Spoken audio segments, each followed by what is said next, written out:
Buongiorno, benvenuti al nostro Focus TG, decisamente fuori orario, ma ci sono dei buoni motivi perché è arrivata una comunicazione ieri sera che oggi a partire dalle 10:30, quindi fra meno di un quarto d'ora, il presidente della regione Luca Zaia sarà in diretta da Palazzo Balbi, sede della Giunta regionale del Veneto, per importanti comunicazioni. Nient'altro è trapelato dalle fonti istituzionali, quindi ufficialmente è una serie di comunicazioni fra quelle che possono essere le ipotesi, tra le fila di quello che si muove in queste ore. Appare quasi certo che Zaia fra poco fornirà i nomi della giunta, i nomi tanto attesi su cui c'è un silenzio assoluto. Pare che nemmeno i diretti interessati siano stati informati, se non nelle ultime ore, e quindi gli sia stato richiesto di raggiungere Palazzo Balbi a Venezia. Quindi fra 10 minuti in diretta qui su Rete Veneta.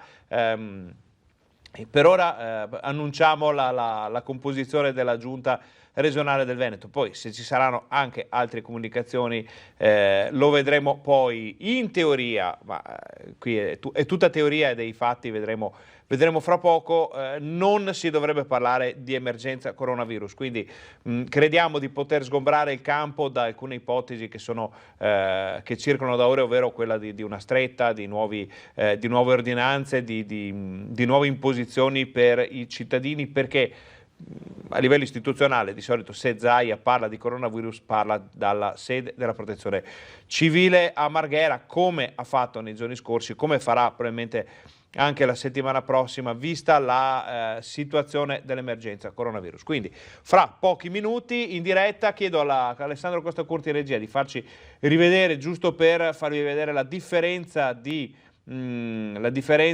fondale, di luogo. Siamo ben lontani dalla sede della Protezione Civile, qui stanno igienizzando microfoni e attrezzature varie, tutto è pronto, la diretta, vediamo il Carlo Parmeggiani, lo staff della comunicazione di Luca Zaia, che già pronti tutti per questo importante evento. La nostra diretta sarà visibile anche in streaming sulla pagina Facebook di Rete Veneta, dove è già partita lo streaming di questa fase della nostra informazione, ma è possibile vederla anche su reteveneta.it. Quindi se non avete un televisore vicino, se il televisore è occupato da qualcun altro che lo sta guardando, essendo sabato mattina è anche plausibile, se abitate fuori dal Veneto o avete persone che vorrebbero seguire questa diretta e non sanno come fare, basta collegarsi a reteveneta.it oppure sulla pagina Facebook di Rete Veneta, e tutta l'informazione che passa sul nostro canale è visibile in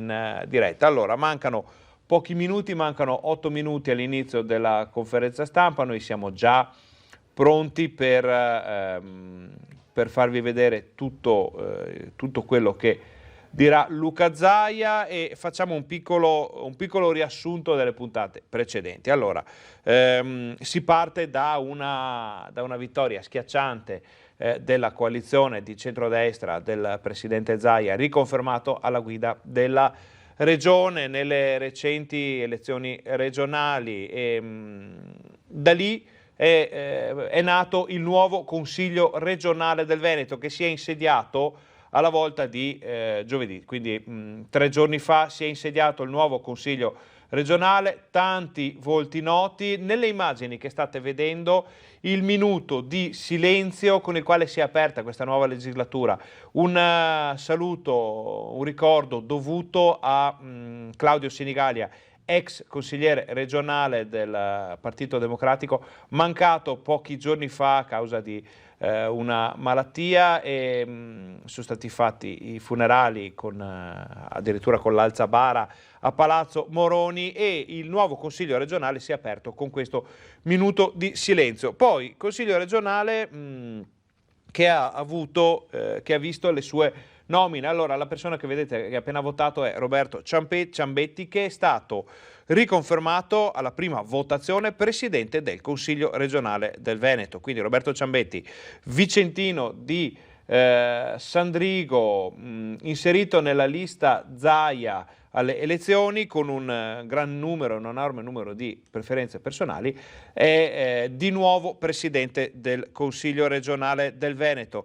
La sua nomina è arrivata con 37 schede, voti favorevoli e 14 schede bianche, e questo numero di schede bianche aveva creato subito alla prima seduta una certa tensione in seno alla maggioranza, perché naturalmente non si sa chi abbia votato scheda bianca. È plausibile pensare che la minoranza o in parte lo abbia fatto, ma alla fine delle votazioni il gruppo di Fratelli d'Italia ha confermato di aver fatto scheda bianca, quindi di non aver votato Ciambetti, che comunque sarebbe, visti i voti di cui dispone la maggioranza in Consiglio regionale Veneto, comunque sarebbe stato nominato di sicuro, vista la scelta politica. Fratelli d'Italia ha deciso di dare un segnale: non sono state affidate al partito cariche all'interno di Palazzo Ferrofini, cariche politiche, e Fratelli d'Italia ha deciso di fare scheda bianca. Si è aperto quindi uno strappo all'interno della maggioranza che, secondo alcune voci, pare, perché qui è tutto ipotetico, pare che sia stato ricucito nelle ultime ore. Ieri sera nel nostro telegiornale, nel TG Bassano, abbiamo avuto un'intervista con Elena Donazzan, ex assessore all'istruzione e al lavoro della Regione del Veneto, impredicato di diventare ancora assessore, ma lo vedremo solo stamattina, la quale ha estratto il ramoscello d'ulivo, diciamo, dal cilindro. Sembrava che si potesse andare verso un inasprimento di queste posizioni, invece Donazzan ha detto: bisogna ricucire il rapporto, dobbiamo farlo per i nostri elettori, dobbiamo farlo per quel che abbiamo fatto, però vogliamo dignità. Quindi Fratelli d'Italia, dopo una posizione intransigente all'inizio della legislatura, sembra aver trovato la quadra con la maggioranza, naturalmente con Luca Zaia, quindi all'interno delle nomine in giunta dovrebbe esserci almeno un assessore, forse due secondo i ben informati del partito di Giorgia Meloni. Chi saranno queste persone non si sa, i nomi che girano sono sempre quelli dell'europarlamentare Gardini e di Elena Donazzan, poi appunto potrebbe succedere di tutto, perché sono scelte che ha fatto il presidente Luca Zaia, come sempre in questi casi. Per quanto riguarda, torniamo in Consiglio regionale, per quanto riguarda la vicepresidenza, uno dei due vicepresidenti è Nicola Finco, un volto molto noto della politica veneta, una delle bandiere della pedemontana, del bassanese, capogruppo uscente della Lega in Consiglio regionale del Veneto, e a lui è stata affidata una delle due vicepresidenze, quella di nomina della maggioranza, diciamo. La nomina della minoranza per la vicepresidenza è andata a Francesca Zottis con 9 voti. Poi ci sono i consiglieri segretari. Allora, dalla maggioranza è stata nominata Alessandra Sponda con 33 voti, mentre per la minoranza è stata nominata Erika Baldini del Movimento 5 Stelle con 13 voti. Si è trattato di una votazione molto particolare, per il semplice motivo che per la prima volta nella storia del Consiglio regionale del Veneto 3 donne entrano nell'ufficio di presidenza. Naturalmente non dovrebbe essere una notizia, vista l'importanza, vista tutta la situazione, però lo è, e quindi è giusto anche parlarne. Allora, alla fine della seduta di giovedì il presidente Zaia ha annunciato che probabilmente sarebbero arrivati i nomi della giunta nei giorni successivi, e quindi la seduta è stata rinviata perché bisognerà arrivare alla surroga dei consiglieri regionali che entreranno in giunta. praticamente non si può avere il doppio ruolo, e quindi il consigliere regionale che diventa assessore deve lasciare il proprio posto in Consiglio Veneto e deve essere rimpiazzato, diciamo, dal primo dei non eletti, quindi ci sono tutte delle surroghe da fare. Dovrà riunirsi nuovamente il Consiglio, probabilmente all'inizio, a metà della settimana prossima, sempre che Zaia oggi dia i nomi della Giunta, perché noi ci basiamo su questo, ma potrebbero anche esserci delle sorprese. Comunque verrà riconvocato il Consiglio, si parlerà di nuovo di Consiglio regionale, ci saranno le surroghe, le votazioni, poi si andrà a comporre anche le commissioni, i presidenti di commissione, tutta quella che è la macchina amministrativa di un ente complesso come il Consiglio regionale del Veneto, che ricordiamo è l'istituzione legislativa della nostra regione. Poi finalmente, probabilmente tra la fine di ottobre e l'inizio di novembre, il Consiglio potrà iniziare a lavorare a pieno regime, o almeno ad accendere seriamente i motori. Ci sono moltissime cose da fare, c'è una situazione legata all'emergenza coronavirus da gestire e la politica dovrà dare delle risposte che si aspettano i cittadini, quindi anche il Consiglio e tutti quelli che sono stati eletti l'hanno confermato. Anche il Consiglio dovrà essere fortemente impegnato in questo senso. Sarà molto probabilmente una legislatura davvero particolare, con un inizio basato tutto su scelte strategiche legate al coronavirus. Quella della vita di Palazzo Balbi invece non possiamo conoscerla, non sappiamo chi saranno i protagonisti, sappiamo solo che come sempre al comando c'è Luca Zaia. Allora chiedo ancora alla regia di farci vedere, perché c'è un po' di trambusto, diamo un'occhiata veloce. C'è il nostro Filippo Fois in primo piano, ci sono tutti i giornalisti già pronti, sono le 10:30. Quindi dovrebbe cominciare fra pochi istanti la conferenza stampa di Luca Zaia dalla sede della Giunta regionale del Veneto. Un'occhiata fuori programma di Filippo Fois, che poi sarà al Balbi per tutte le interviste e gli approfondimenti del caso. Vi ricordiamo che questa diretta poi sarà visibile anche sulla nostra pagina Facebook e sulla pagina reteveneta.it. Per quanto riguarda il resto della nostra informazione, non sappiamo quanto durerà questa diretta mattutina del presidente Zaia, quindi potrebbe sfociare nel nostro Focus TG alle 12, oppure potrebbe finire prima. In tal caso ci rivedremo qui alle 12 per approfondire quello che è stato detto, che sarà detto durante la diretta, per capire un po' meglio cosa è successo, eventuali nomi, fare la conoscenza con i nuovi assessori. Ripetiamo, tutto vincolato al fatto che Zaia dia i nomi e che non si stia parlando di altre notizie, però data la situazione, dato il luogo, data la portata, pare proprio che ci siamo, che sia in arrivo la nuova Giunta del Veneto. Il Toto Giunta è ormai infuocato da giorni, i nomi che girano sono davvero molti, vedremo poi chi ci avrà azzeccato. Si parla di riconferme per i due assessori che sono stati un po' più in vista nell'ultimo periodo per ovvi motivi, quindi Manuela Lanzarin, che è stata nello scorso mandato assessore alla sanità e quindi che ha dovuto gestire tutta l'emergenza coronavirus assieme a Luca Zaia, e sedeva spesso alla sede della Protezione Civile a Marghera vicino al Presidente. Io continuo, se ogni tanto mi vedete dare un'occhiata, è perché cerchiamo di capire cosa succede al Balbi, diamo ogni tanto uno sguardo se arriva il Presidente o se ci sono variazioni di rilievo. Comunque dicevamo, Manuela Lanzarin pare destinata ad avere un assessorato e forse un posto anche di grande rilievo all'interno della Giunta. Queste sono tutte ipotesi, sono tutti i cosiddetti Toto Giunta delle ultime settimane.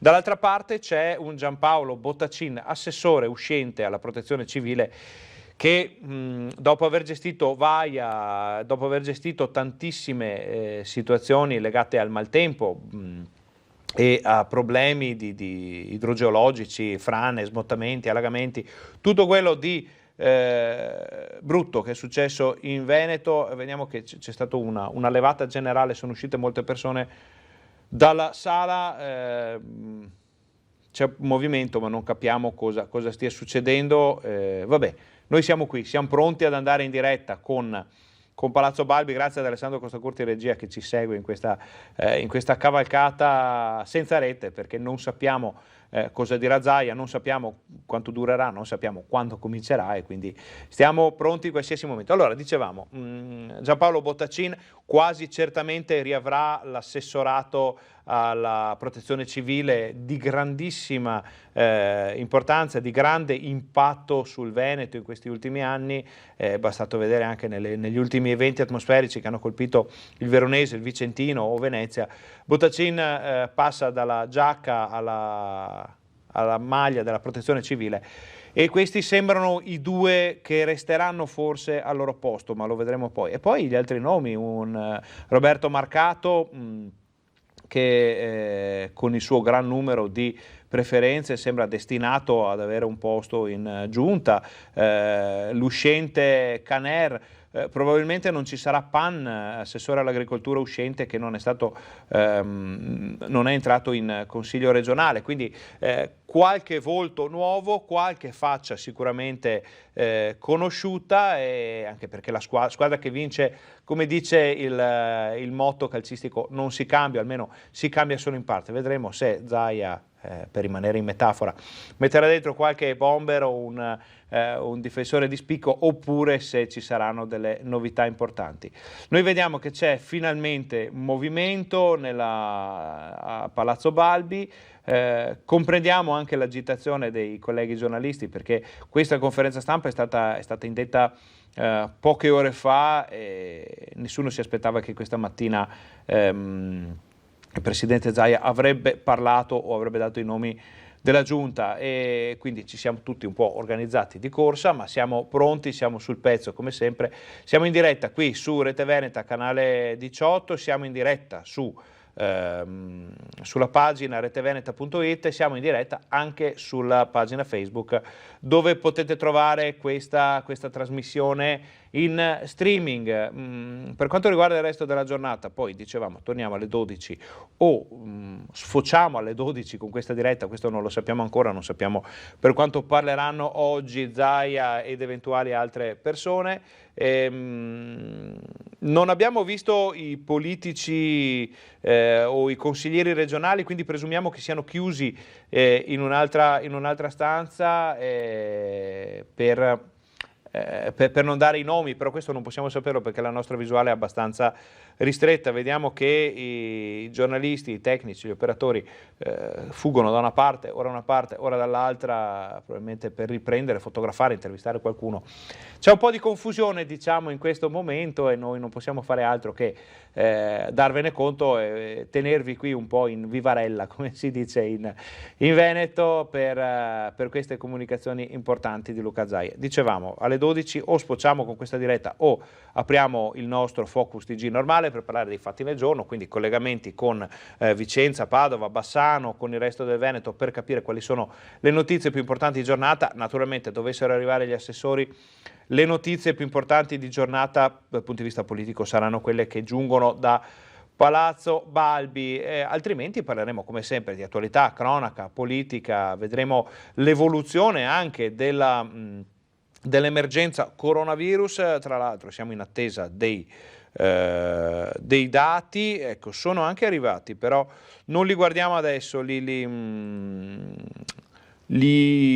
vediamo poi nel corso della mattinata, perché sono temi troppo, come si può dire, troppo lontani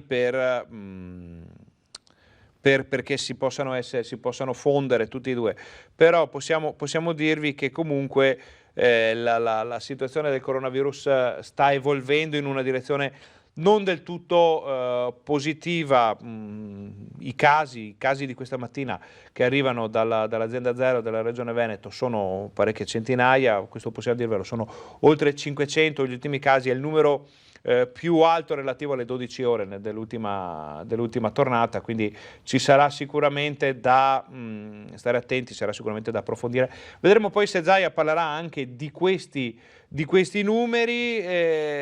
Abbiamo 8.700 casi attualmente positivi in Veneto in questo momento, e ci sono piccoli movimenti anche per quanto riguarda gli ospedali e le terapie intensive. Ma di tutto questo parleremo naturalmente poi, perché il tema del momento non è quello del coronavirus, ma è quello della conferenza stampa di Zaia. Noi non possiamo arrischiarci a mandare avanti o mandare in onda, scusate, servizi o interviste, perché potrebbe arrivare il Presidente in qualsiasi momento e giustamente la priorità va data alla notizia della mattina. Noi comunque ogni tanto andiamo a dare un'occhiata, sempre grazie ad Alessandro Costacurta in regia, vediamo lo staff della comunicazione che si scalda le mani, perché sarà probabilmente una giornata molto molto calda sotto il profilo politico. Per quanto riguarda la cronaca invece approfittiamo per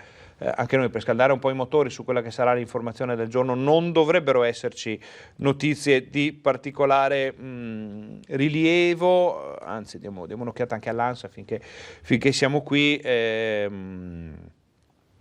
Ci sono, ecco, la notizia che potrebbe essere importante, non dalla cronaca ma per il coronavirus, è l'arrivo di un nuovo DPCM nel fine settimana, che potrebbe, secondo alcune fonti, interessare sport, locali pubblici, e portare addirittura un coprifuoco, quindi una chiusura, un blocco di tutte le attività alle 22. Potrebbe interessare anche le scuole, perché sappiamo che vengono chieste da più voci le lezioni online, sappiamo che il trasporto pubblico scolastico, e dovremo riuscire a parlarne anche noi nel TG Bassano di questa sera, è in grande difficoltà a causa dell'impossibilità di mantenere le distanze, ma forse si siedono tutti e quindi arriva Zaia. Vi lasciamo il Presidente.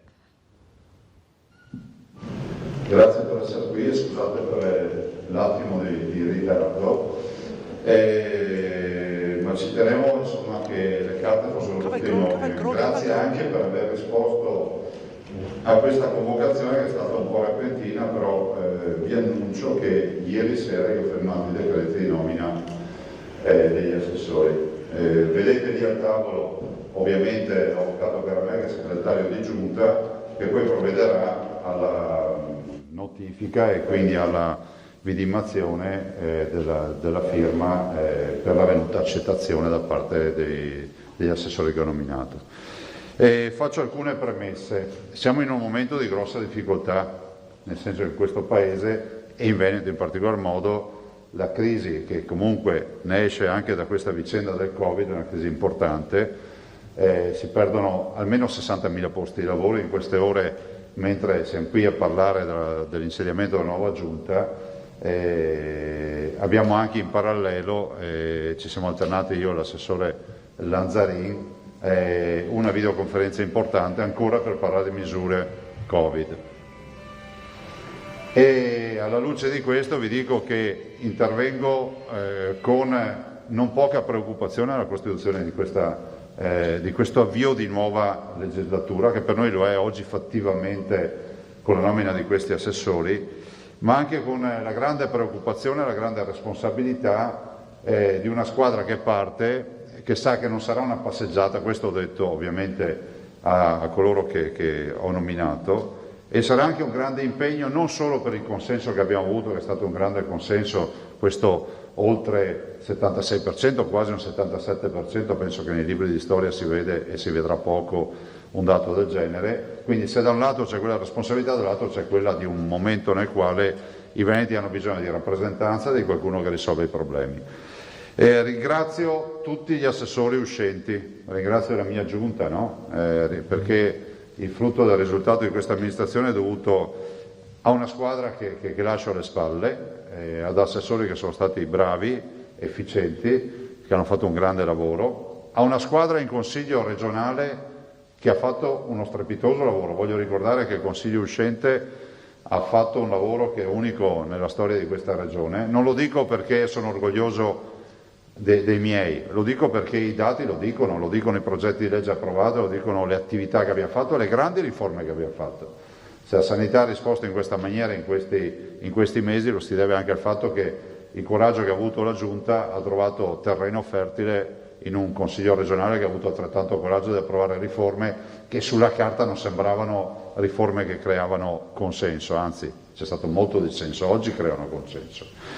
E quindi ringrazio veramente uno ad uno i consiglieri uscenti, ringrazio uno ad uno i miei assessori, non tutti saranno in questa nuova giunta, e dico anche che non è stata una scelta facile.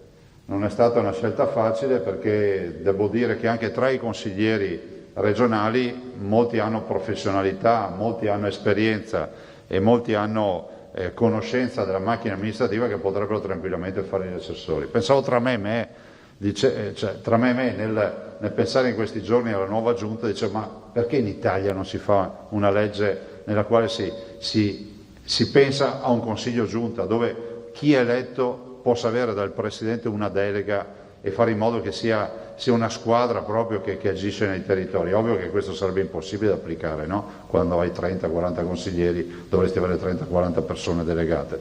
Lo dico perché sarebbe bello che tutti potessero occuparsi di qualcosa. La legge ci dice che ci sono delle persone però che devono fare sintesi, questi si chiamano assessori, sono delegati dal Presidente, io oggi li ho incontrati uno ad uno, sono persone che assolutamente hanno i numeri per fare gli assessori, hanno una storia personale, una formazione, una credibilità e uno standing che permette a loro di rappresentare i veneti. L'ho detto stamattina, è un onore rappresentare i veneti, ma è anche un grande impegno, no? È un grande impegno perché comunque quando tu parli da amministratore parli sempre in nome e per conto dei veneti, quelli che ti hanno votato, e sono la stragrande maggioranza, e in particolar modo quelli che non ti hanno scelto, perché la vera sfida è quella di rappresentare tutti. E quindi ho chiesto alla Giunta di lavorare pancia a terra e di essere assolutamente sul pezzo in questo momento di difficoltà. Guardate, sono stati anni nella storia del Veneto nel quale ci si poteva distrarre, oggi non ci si può più distrarre, non ci sono più divagazioni sul tema, non c'è più ricreazione come è accaduto magari qualche decennio fa, qualche anno fa. Io ho partecipato a amministrazioni nelle quali le cose andavano bene, penso che quando ho esordito nel 2015 da vicepresidente della regione, assessore all'agricoltura e al turismo e alla promozione, era un momento nel quale, diciamo, in Veneto non sentivi parlare di disoccupazione, non sentivi parlare di crisi aziendali. Dal 2008 in poi, col crollo del Lehman Brothers, il mondo è cambiato. Ma è cambiato anche il nostro modo di pensare, di percepire le cose, è cambiato il nostro modo di relazionarci, è cambiato tutto quello che poi è la vita di tutti i giorni. Per cui direi che è fondamentale avere questo grande onore di rappresentare i veneti, farlo fino in fondo, lavorare pancia a terra, come dico sempre io. Ho chiesto la presenza dei consiglieri, che sono delle figure giuridiche un po' diverse questo giro, che sono esterni, di essere assolutamente presenti in Consiglio, nonostante il Consiglio non preveda la loro votazione, in molti casi addirittura la loro presenza in virtù dei temi che si possono trattare, che magari rischiano di essere estranei all'argomento che tu rappresenti, ma di essere presenti in Consiglio e di avere assolutamente un rapporto solidale, collaborativo e assolutamente di affiancamento a tutti i consiglieri, di maggioranza e di opposizione. Penso che sia fondamentale che il Veneto debba uscire da queste difficoltà semplicemente con il lavoro di squadra. E questo è l'appello che faccio non solo alla maggioranza, che è nutrita, importante. Io sono entrato in consiglio l'altro giorno, quando li ho visti seduti mi sono reso conto che sono 41 consiglieri, non ci avevo mai pensato, ma anche da parte della minoranza. Io penso che sia fondamentale non chiamarla opposizione ma chiamarla minoranza. Abbiamo fatto tante belle cose con l'aiuto della minoranza della scorsa legislatura e spero che ci sia un lavoro proficuo. E del resto, come si dice, negli Stati Uniti c'è questa bella abitudine di dire anche lui è anche il mio presidente, no? Anche se tu eri dall'altra parte. Spero che si possa sempre più pensare che qui l'obiettivo è comune, non è quello di giocare a guardie ladri o a guelfi e ghibellini, ma abbiamo un obiettivo comune che è quello di far grande questo Veneto. E tra tutti ovviamente il nostro obiettivo resta l'autonomia sulla quale investiamo ancora in questi anni, un'autonomia sulla quale portiamo il nostro contributo, ma un'autonomia che comunque lambirà tutti i nostri assessorati. E quindi grazie anche a tutti voi, al mondo della comunicazione, che ci ha permesso in questi anni di parlare ai veneti.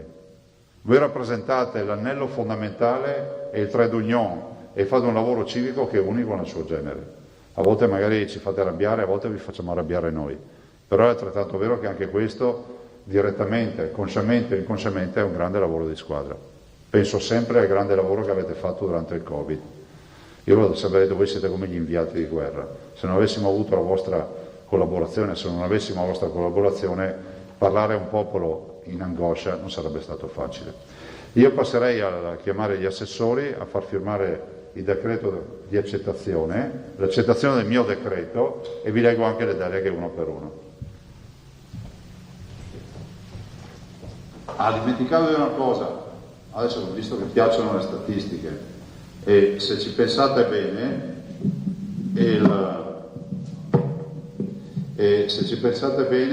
poi vedrete i numeri, penso che sia la giunta anche con il maggior numero di donne in percentuale in Italia. Questo forse è la cosa che mi piace di più. Voi sbagliate a contare, perché poi capirete perché.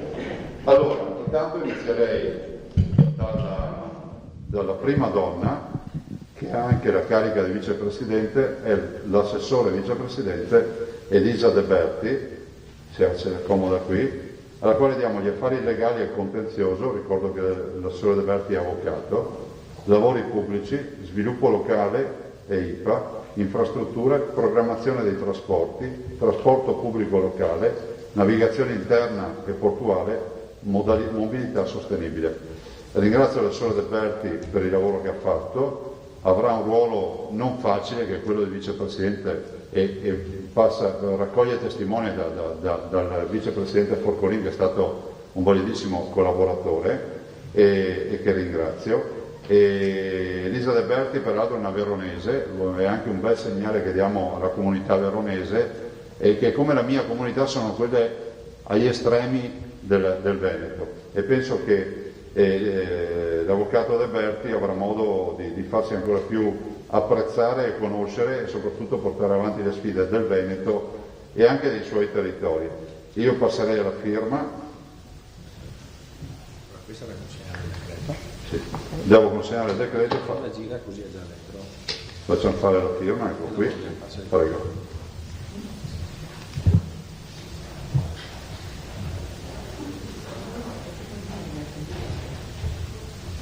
Ti do tutto, ecco, grazie, un applauso ci sta, grazie. Secondo. Poi in ordine, rigorosamente in ordine alfabetico, l'assessore Giampaolo Bottaccini, prego, eccolo qui.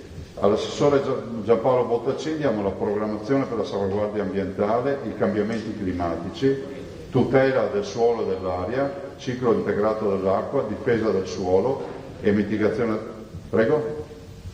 del rischio idrogeologico, foreste, cave, protezione civile e antincendio boschivo, specificità della provincia di Belluno, coordinamento del piano straordinario, alienazioni, immobili e partecipazioni. L'assessore Bottaccini lo ringrazio per il lavoro che ha fatto fino ad ora. Ho deciso di riconfermare il blocco delle deleghe in toto. È una grande sfida, perché l'assessorato all'ambiente di certo non è un assessorato nel quale ci si diverte, è impegnativo da un punto di vista umano, etico, ma lo è anche da un punto di vista giuridico e per la legalità, e penso che l'assessore abbia dimostrato di avere gli skill, magari ha anche un brutto carattere a volte, però ha gli skill di uno che può affrontare questa sfida, e la condotta che ha avuto nel parlo gestirmi perché la delega è mia, rispondo sempre io, l'ambiente è stata unica, quindi lo ringrazio, sono sicuro che farà un grande lavoro anche nei prossimi 5 anni. Prego.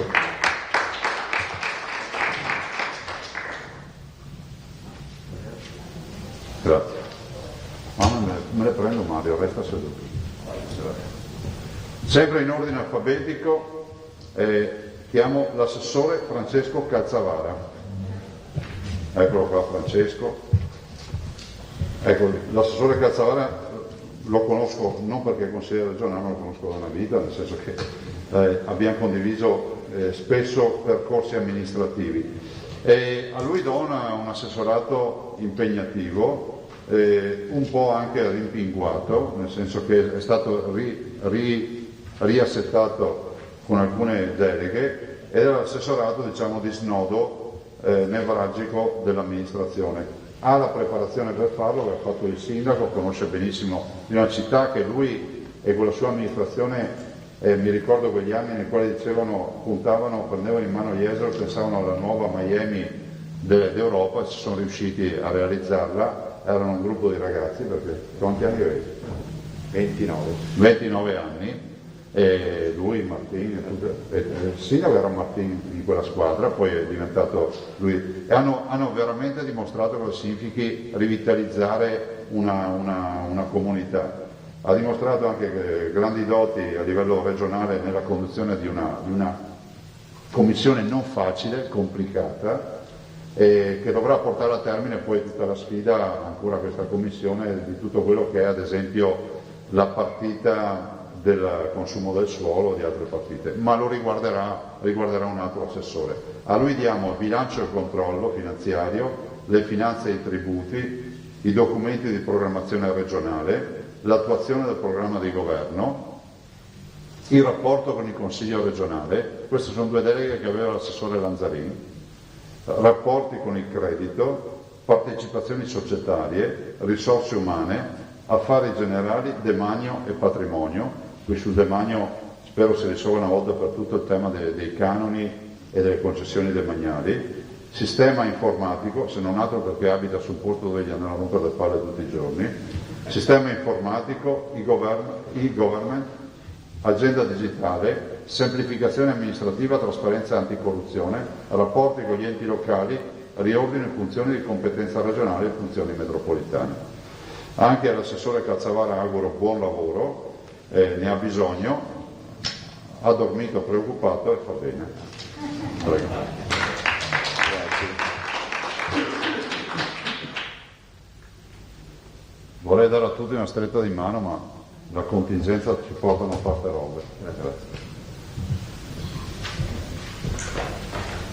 Altro assessore, Federico Canera. Canera lo conosco da un bel po', ha avuto un'esperienza che voi conoscete in Consiglio regionale, è stato capogruppo, ha fatto diverse attività, è un assessore che ha lavorato per il turismo sostanzialmente e soprattutto mi ha seguito la conferenza delle regioni, perché lui è l'assessore delegato a rappresentarmi in conferenza quando non ci posso andare o ci sono temi, insomma, che sono seguiti principalmente dagli assessori. Ho voluto rimaneggiare un po' il suo referato e oggi, ieri sera gli ho conferito queste deleghe, che lui poi accetterà con la firma, e sono la partecipazione alle conferenze istituzionali in supporto al Presidente, quindi alla conferenza delle regioni, e quindi abbiamo un assessore che si specializza sempre di più. Guardate, io ho visto che le regioni che sono efficienti sono quelle che hanno una figura fissa che va. Alcune regioni hanno la scelta di mandarsi gli assessori di comparto, ma finisce che non c'è mai un filo conduttore, perché poi tutto va alla conferenza dei presidenti e quindi tutta la parte preparatoria deve fare uno che ha contezza anche di cosa accade negli altri comparti. Quindi è un assessore che fa da pivot rispetto alla trattativa nazionale.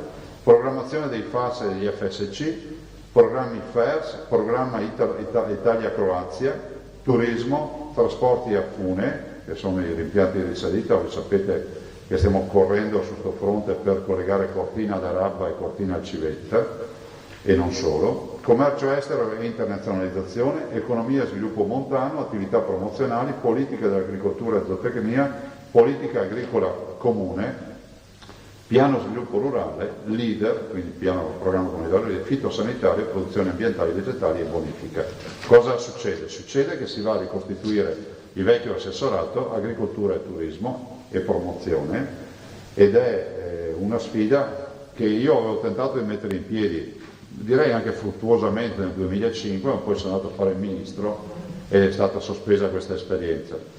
Però funziona, perché comunque quel mondo avrà un interlocutore unico, ovviamente è un assessorato anche questo impegnativo come tutti gli altri, e c'è questa parte importante di agricoltura, di PAC, però di fatto è anche un assessorato che già prima si occupava dei fondi comunitari FSC, FES e FAS, per cui riesce anche ad avere una visione d'insieme di quello che sono queste strategie. Prego.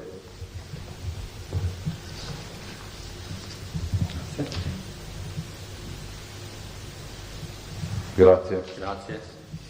Applauso ragazzi. Un altro assessore, l'assessore Cristiano Corazzari. Io quando ho cercato di fare l'assessorato per Corazzari ho detto bisogna che lo impegniamo un po' di più. E infatti ho visto nei suoi occhi quando gli ho detto le deleghe più preoccupazione che sollievo. Lui è un bravo ragazzo, è presente nel Polesine e ovviamente a tutti gli assessori ho detto che la dimensione territoriale è quella che si chiama Veneto, non il comune, non la provincia, la propria città, ma il Veneto, perché i Veneti devono sentirsi rappresentati dall'assessore, non dall'assessore locale. Lo dico in generale perché comunque è una raccomandazione che faccio sempre. Pianificazione territoriale urbanistica, c'è tutta una serie di deleghe che l'assessore aveva già, beni ambientali, culturali, tutela del paesaggio, parchi, aree protette, poi vediamo ovviamente tutta la distinta ragazzi. Polizia locale e sicurezza, cultura, spettacolo e sport, edilizia sportiva, edilizia di culto, edilizia residenziale pubblica, identità veneta, flussi migratori veneti veneti nel mondo, diritti umani, minoranze linguistiche. Ovviamente voi dite, ma dove sono le novità? Le novità sono caccia, pesca e agricoltura.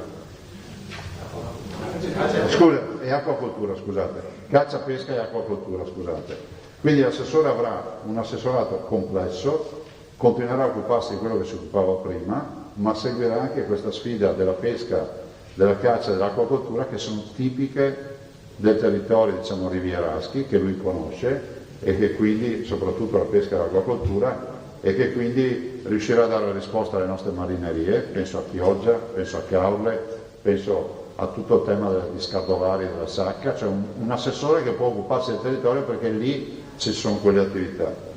E ovviamente tutto il tema della caccia, che dovrà essere sempre gestita, come dico sempre io, non ho mai, penso di aver avuto un primato, di non aver mai avuto un assessore alla caccia nella mia storia amministrativa che sia stato cacciatore. Penso che questo sia una garanzia per i cacciatori. Prego. Non regali senza la caccia? No.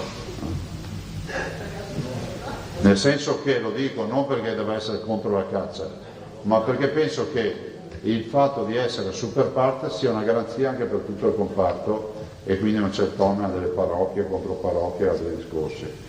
Ringrazio l'assessore, le sfide che lo aspettano sono tante, anche sul fronte della cultura dobbiamo continuare a crescere, c'è il tema della Film Commission e quindi diventare sempre di più, diciamo, committenti di produzioni cinematografiche di livello internazionale. Abbiamo finalmente un budget, abbiamo finalmente una società, una struttura che è Film Commission e abbiamo anche intercettato fondi comunitari per cui adesso 2 milioni di euro. Molti più, alla fine ne ha messi 8. 8 milioni di euro per le produzioni cinematografiche e questo ci aiuta molto. Grazie.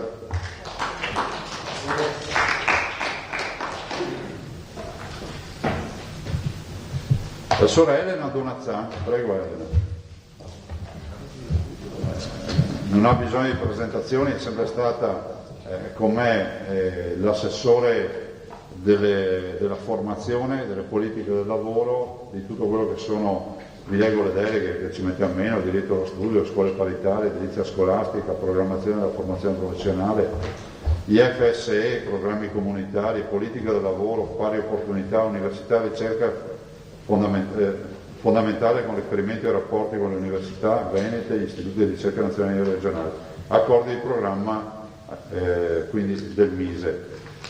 Ha sostanzialmente lo stesso assessorato, direi che ha fatto un ottimo lavoro fino ad ora, vive in un contesto come quello dell'ambiente di non poche difficoltà, sono due assessorati che vivono hanno degli interlocutori che spesso hanno difficoltà diciamo in questo caso lavorative, reddituali, che si trasformano in problemi sociali e penso che Elena abbia seguito bene questo comparto. Non ci potevamo permettere di non affrontare ancora con piglio e con determinazione questi temi, visto considerato quello che sta arrivando avanti. Ci immaginate solo che se si arriverà allo sblocco della possibilità di licenziare, capite che i numeri li conosceremo solo il giorno dopo della vera disoccupazione che si crea in Veneto. Noi siamo entrati in Covid con il 6,6% di disoccupazione, eravamo la realtà più virtuosa d'Italia, dove l'occupazione era realtà. Non sappiamo ancora in questa stanza buia cosa accadrà. Elena, grazie e buon lavoro. Grazie a te. Prego.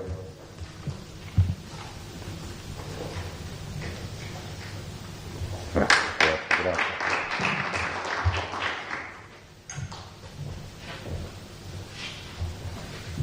Manuela Lanzarin, prego, l'assessore Lanzarin.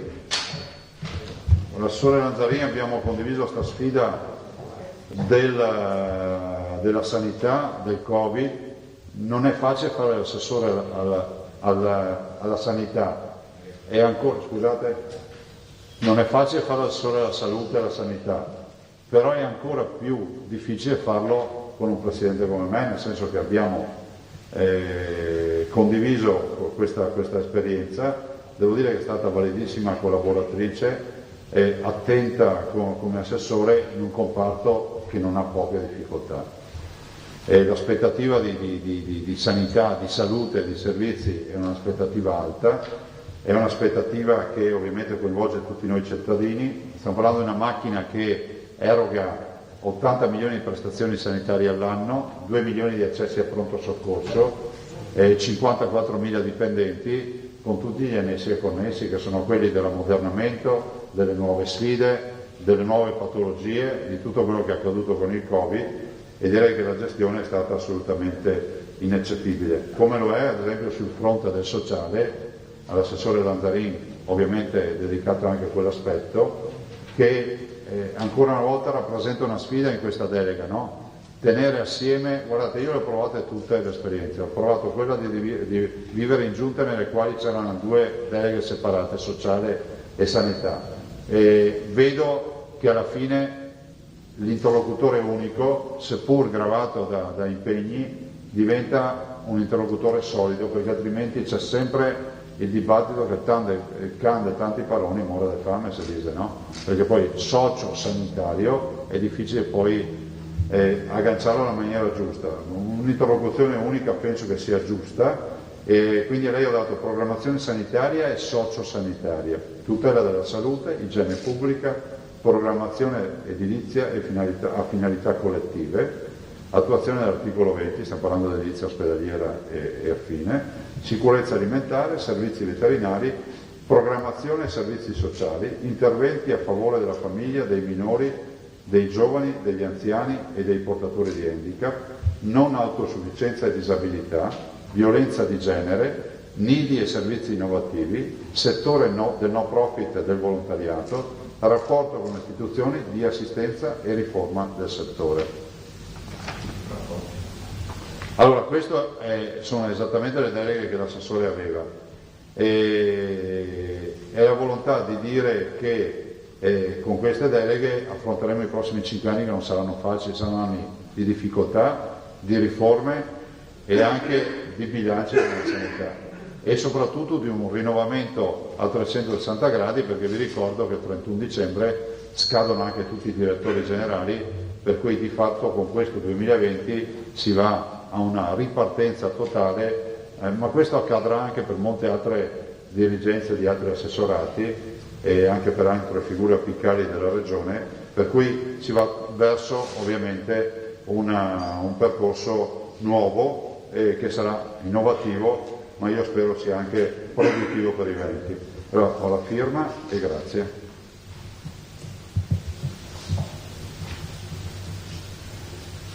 Grazie. Sì, è inutile che vi dica applauso, grazie.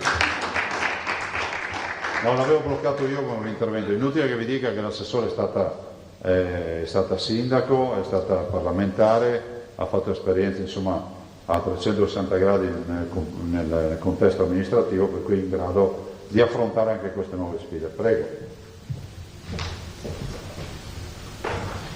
Poi c'è l'assessore Roberto Marcato.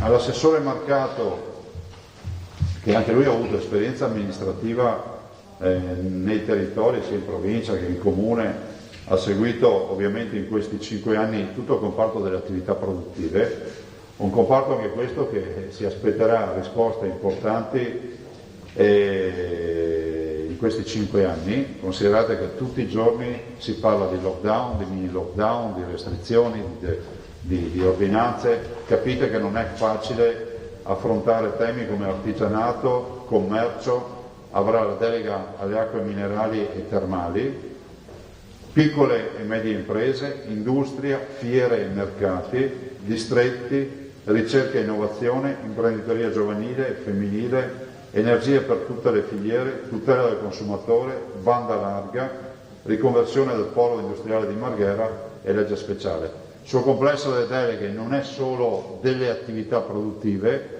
ma con uno sguardo anche a tutto quello che è il complesso del contesto della laguna e quindi della riconversione del porto di Porto Marghera. E in tutto questo contesto ovviamente l'assessore si è già mosso, conosce bene queste deleghe e anche qui l'abbrivio che ha portato con un buon lavoro nei 5 anni sarà ovviamente fruttuoso nel riniziare questa nuova legislatura.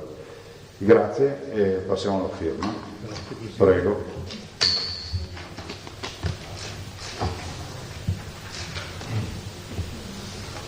Firma oggi. Grazie, l'applauso, grazie. Grazie. E con l'assessore Marcato si chiude la giunta, nel senso che ho fatto una scelta quantomeno iniziale, dettata semplicemente dalla volontà anche di dare un segnale di un po' di austerity, almeno in questa fase, di confermare 8 assessori, dei quali 3 sono donne. Ringrazio tutti per la disponibilità. Abbiamo chiuso questa legislatura in 8, proviamo a riaprirla in 8. Mi rendo conto che, scusate, 8. Scusate del fatto che non vi ho avvisato per tempo, però dico che è fondamentale pensare anche a chi è a casa e ci guarda, no? I cittadini ci guardano e ci giudicano, è una frase che dico spesso ai miei assessori. Penso che questa idea di partire già con una squadra ridotta dia già un segnale. Non vi dico che poi il futuro potrebbe rivelare che non ho nulla in mente, che sia chiaro. Restano 2 posizioni, però insomma ho visto, è accaduto già con la prima uscita con l'assessore Coletto che abbiamo fatto il nuovo assembramento sociale e sanità. Sembrava impossibile, ma poi insomma ce l'abbiamo fatta. Forse questa anche è una modalità per ragionare con una nuova visione. Comunque sono 8 assessori, sono tutti strutturati come avete visto. Ovvio che lo puoi fare solo se non hai matricole, neofiti o nuovi che vogliono sgambare e farsi un'esperienza. In quei casi deve avere molti più assessori e cominciare con delle deleghe molto più soft. Questi sono tutti i profili che sono in grado di adempiere alle funzioni che gli ho attribuito. Questo deve essere chiaro. Tutta gente che ha esperienza, scusatemi l'espressione, che ha esperienza amministrativa, sociale, sono persone conosciute dal territorio e penso che per questi miei ultimi 5 anni sia fondamentale approfittare di questo abbrivio che portano. La mia grande preoccupazione, ve lo torno a dire, è che quello che ci aspetta non sarà un contesto facile e schierare diciamo, le persone più esperte non è irrilevante in un contesto come questo. Io non ho altro da aggiungere, ringrazio l'avvocato Caramel per l'assistenza che come al solito mi ha dato in maniera ineccepibile. Ripeto, i decreti li abbiamo fermati ieri sera, quindi data delle mie nomine di ieri, l'accettazione di oggi, e quindi abbiamo voluto anche essere rispettosi dei famosi 10 giorni, anche se il termine non era perentorio, e non è perentorio, e anche se oggettivamente la proclamazione è venuta a singhiozzo, perché voi capite che con la nuova legge ci sono le surroghe, perché praticamente tutti mandano in surroga e avranno il loro primo dei non eletti e quindi possiamo anche dire i nomi, sono Pan, entra Giuseppe Pan da Padova, facciamo uno Possamai Giampietro per Treviso, così vi evito tutta stava andando in cerca di nomi. Giovanni Puppato per Belluno, De Berti, Marco Andreoli per Verona, Roberta Vianello per Venezia. La Vianello peraltro è anche oggetto del ricorso su Baldin, quindi se dovesse vincere il ricorso entra Zebellin, Flavio Zebellin. Evo 5 Stelle, sì. Per Vicenza? Gio Formaggio. Per Vicenza ancora? Milena Cecchetto. E per Rovigo? Laura Cestari. Quindi entrano 1, 2, 3,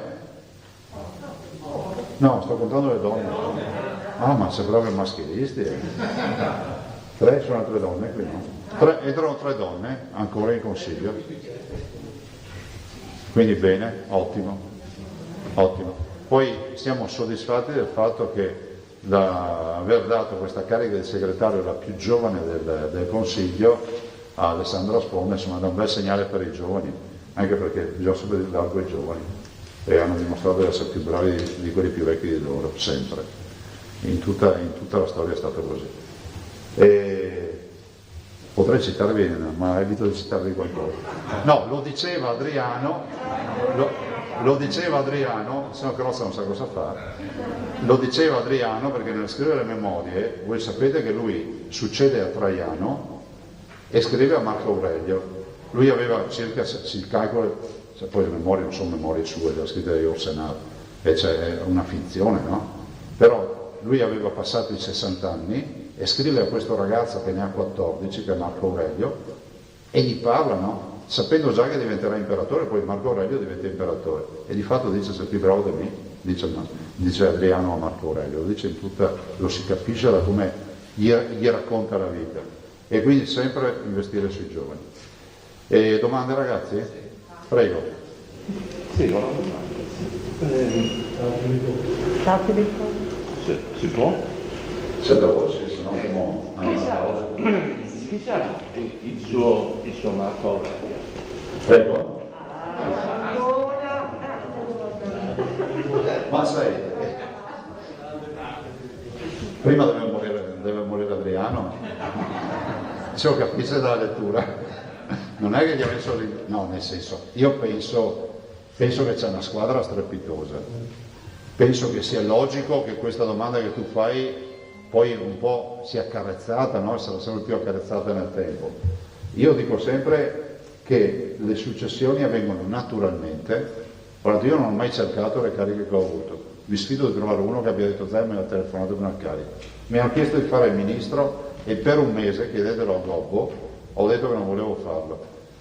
E io penso che il naturale candidato o candidata, cominciamo anche a metterci femminile su questi anche qui, no? C'è un po' di maschilismo, parliamo sempre del maschile, perché non potrebbe essere una donna?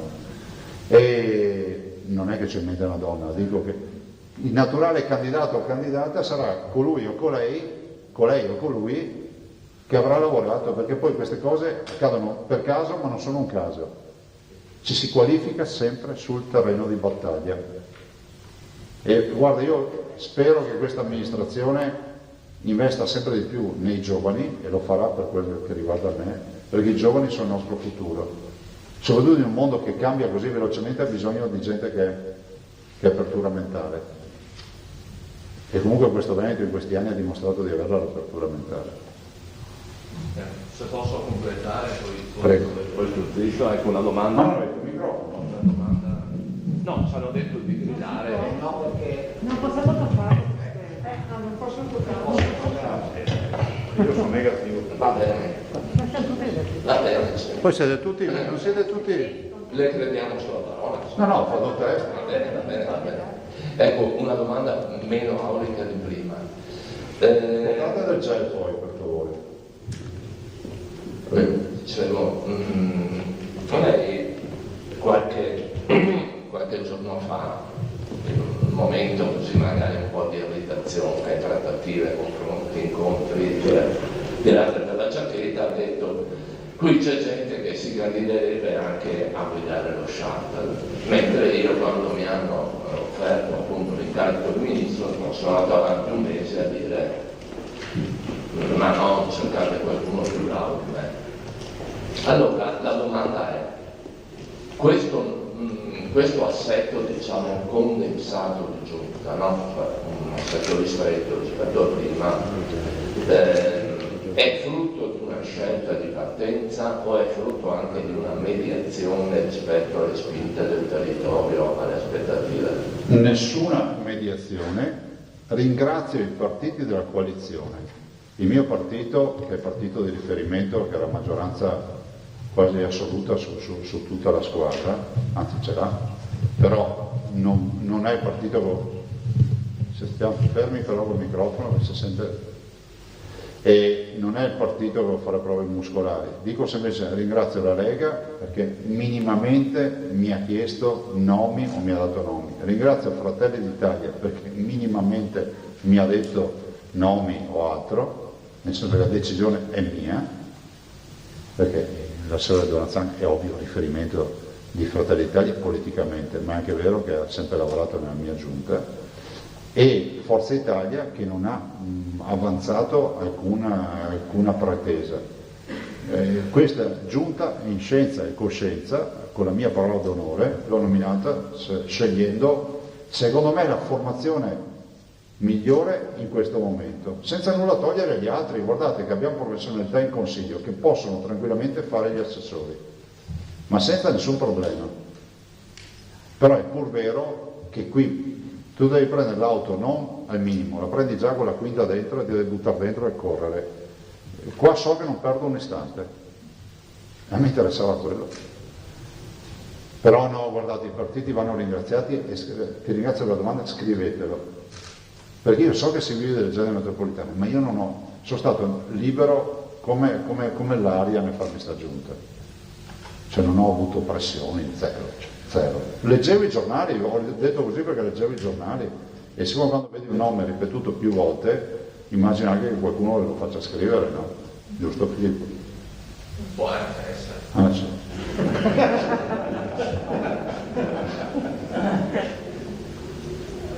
Altro? La domanda è ci sono due vicentini in giunta ed è l'unica provincia che ne ha due, però mi sembra di capire da come lei parla che sono state più scelte personali e anche politiche legate all'appartenenza a due partiti diversi, che è una premiazione speciale alla provincia, o sbaglio? Guarda, nel caso dell'assessore Donanzan abbiamo messo assieme due cose, no? La volontà di dare l'unico aspetto politico, dare un segnale anche a un compagno di viaggio, che è Fratelli d'Italia, per dare, insomma, come si può dire, un punto di rappresentanza. Penso che sia anche un atto, come si può dire, di assoluta realtà, perché se guardate i numeri, penso che siano incrementi i numeri, mi spiace per tutti gli altri. E poi c'è stata questa sovrapposizione favorevole del fatto che l'assessore è un assessore che io conosco, che ha lavorato bene, per cui non sono stato lì a guardare, non me ne vogliano gli altri possibili potenziali candidati che non conosco di Fratelli d'Italia, ma per me questa è la soluzione. Guardate che la legge è chiara, dice che il Presidente delega gli assessori. Non è che a festa tutti vogliono delegare il nome per conto del Presidente, il giorno che viene fuori a Casini se sono cavoli del Presidente. Per cui è giusto che se sono problemi miei, se succede qualcosa, è accaduto qualcosa in passato, ve lo ricordate? Cioè, io ho dovuto andare avanti 20, 30, 40 telecamere a dire ho un assessore, con difficoltà, sto parlando della mia prima legislatura. Quindi è giusto che così si fa, appunto. Quindi non dateci componenti territoriali e roba, così è venuto. Però tutte le province sono rappresentate, questo sì, dalla più piccola alla più grande. Ecco, mi fa sorridere quando vedo gente che parla del peso del territorio, vuol dire non sapere cos'è una pubblica amministrazione. Prego? Ah, non il peso fisico, perché se il peso fisico, lo devo fare un presidente di commissione a questo punto. No, cioè come dire, perché il peso del territorio è Zaia di Treviso, cosa vuol dire? Niente, io sono presidente di tutti, non è che faccio i provvedimenti per Treviso, cioè sarebbe grave. Capisco la soddisfazione, ma non è così che lavorano le amministrazioni. Prego. Presidente, c'è stato qualcuno che ha detto di no? No. Ma no, perché ho contattato 8 persone responsabili e mi hanno detto di sì, tutte preoccupate, questo ve lo posso dire, per il momento storico, questo scrivetelo, non ho visto salti di gioia, ho visto visi pallidi, come si diceva una volta, no? Nel senso ho visto gente impallidire, e per il peso degli assessorati. E anche questa è una novità, no? Ma uno dice, ma quali sono le novità della Giunta? Il peso degli assessorati. Altro? Sì, causa elezioni che si sono svolte molto tardi rispetto alla scadenza naturale della legislatura. C'è il rischio che si vada in esercizio provvisorio di bilancio? Spero proprio di no, guarda, c'è l'assessore Cazzalara che c'è già allora io ho seguito il bilancio in questo frangente, l'assessore Forcolini ha fatto un ottimo lavoro e quindi non ha lasciato un computer. Io l'ho seguito in questo mese e mezzo e oggi il bilancio è presentabile, cioè nel senso che penso che l'assessore nel giro di una settimana possa tranquillamente depositarlo, quindi prima di dicembre lo votiamo. Quindi avete già delle cifre da darci o non sappiamo? Deve aspettare, anche per voglio che l'assessore le veda. Posso? Ciao Marco. Presidente, buongiorno. Volevo capire, fatta la squadra, diciamo così, politico-amministrativa, c'è adesso anche la macchina da resettare un attimo perché vanno via figure importanti come il segretario giunta Caramel, è già andata via la segretaria della programmazione Abramezza, mi pare che anche il capo ufficio stampa è in scadenza, tu pensi, hai già delle idee su questo, sui bandi? Ma avuto che non ti risponda più per tutta la vita a tempo, no? No, ma non è nel senso che è un dato di contratto. Parmigiani è confermato, state tranquilli che non questa è una notizia, per esempio. No, lui lo sa da sempre, deve solo calmarsi un po' e non incazzarsi di meno, per il resto è un fuori classe. Sono cavalletti in mano.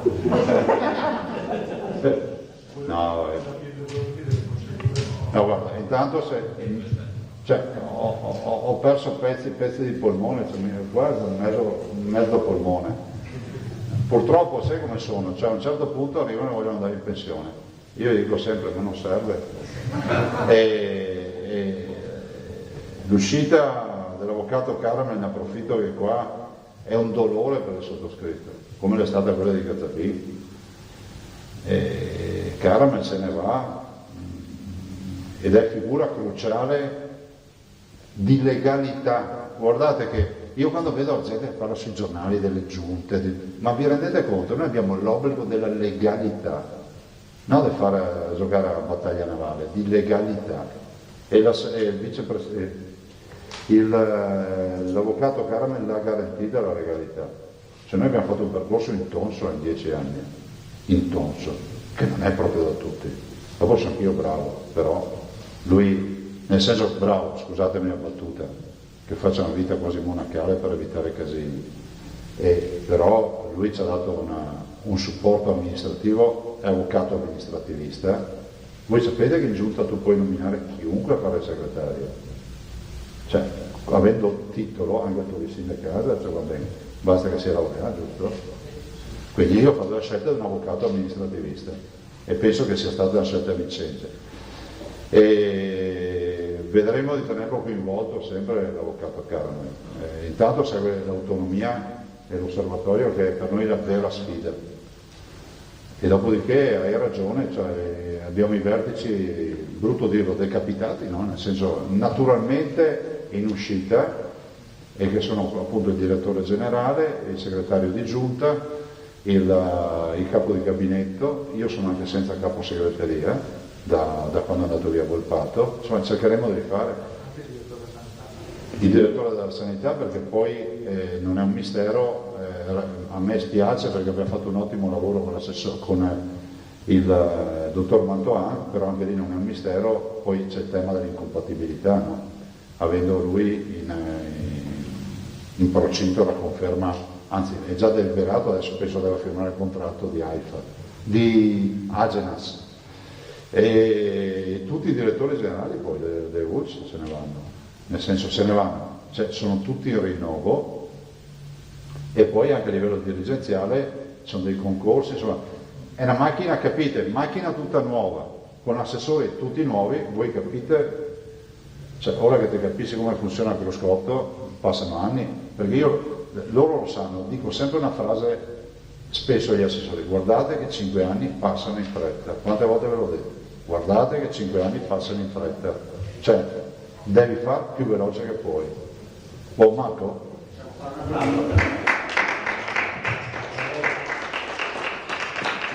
Cioè, pensa Mario, te conti, pidami, mica nominai e te fa applauso a te. No, grazie veramente, grazie Mario. Altro? E anche Fabio è un altro che ha deciso di andare a fare il sindaco, pensionato. Un altro Gazzabini è stato 27 anni con me. Beh, 27 anni che ho messo tanto no. Pensa, Gazzabini penso, e anche con Caramel, cioè stiamo anche periodi senza parlarci, cioè ci tirano un'occhiata nelle scale, c'era sufficiente, cioè, è come il cavallo, no? Voi sapete, montate un cavallo, sente subito che sei il suo padrone, no? il suo binomio, che c'è il binomio. Tu monti il cavallo di un altro, cioè, non funziona, è come una macchina senza volante. Altro? Io avrei un extra.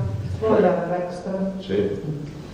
Allora, sono due cose. Ieri sera il governatore Fontana ha annunciato la firma, probabilmente ha firmato in nottata, di una nuova ordinanza con delle misure restrittive, ma non come si teneva, quindi chiusura dei locali in anticipo, divieto di assembramenti che abbiamo anche noi, eccetera. Volevo sapere, uno, se lei pensa di fare una cosa analoga. Secondo, invece, ieri l'Emilia Romagna ha disposto la distribuzione gratuita di test serologici rapidi in farmacia.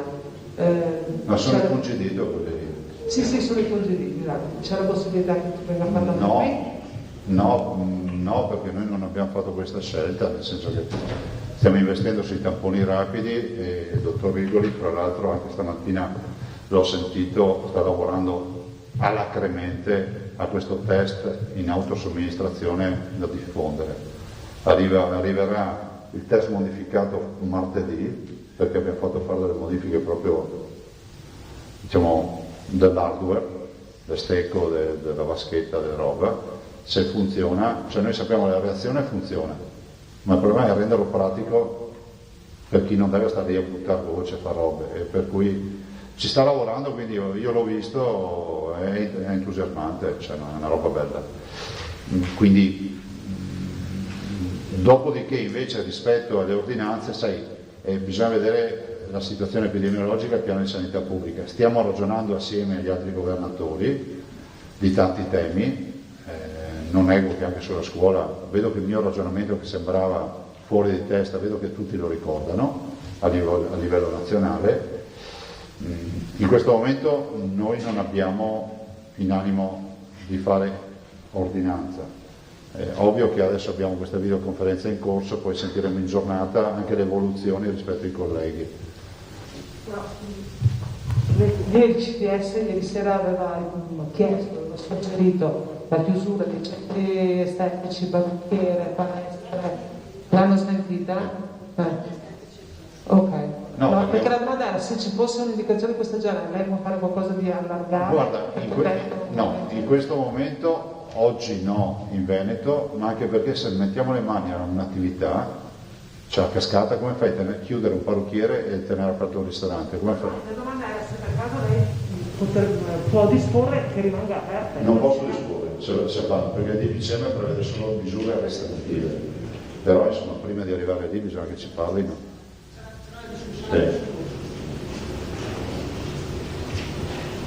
Altro? Grazie ragazzi, grazie, buona domenica, buon sabato per favore. Sì, una foto di gruppo. Dove la facciamo? Qua.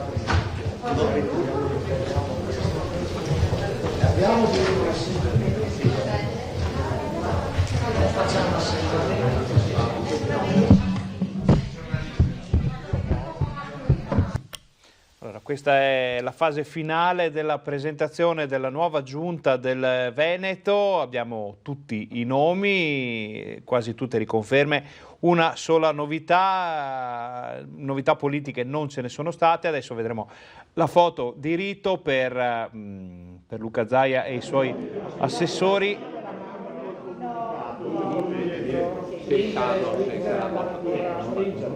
Siedetevi leggermente così. Guardatevi qua però. Dovreste dirci quando guardare il centro. Andate pian piano a destra. E lì che chiudiamo. Allora, questa era la presentazione della lista degli assessori, la nuova giunta, fra poco, fra mezz'ora circa, a Focus TG rivedremo i nomi, vedremo le deleghe, approfondiremo tutto quello che è stato detto durante questa importante conferenza stampa. Gli annunci erano, insomma, sono stati confermati, chi si aspettava altre notizie è rimasto un po' deluso, invece notizie importanti. La nuova giunta veneta c'è, inizia già a lavorare, settimana prossima si va alla surroga dei consiglieri che sono diventati assessori, quindi altri consiglieri, primi di non eletti, entrano in consiglio regionale, tutta la macchina della regione si metterà finalmente in moto, ma di tutto questo e di tutto quello che è successo in Veneto parleremo nel Focus TG fra meno di mezz'ora. State con noi, ci vediamo dopo.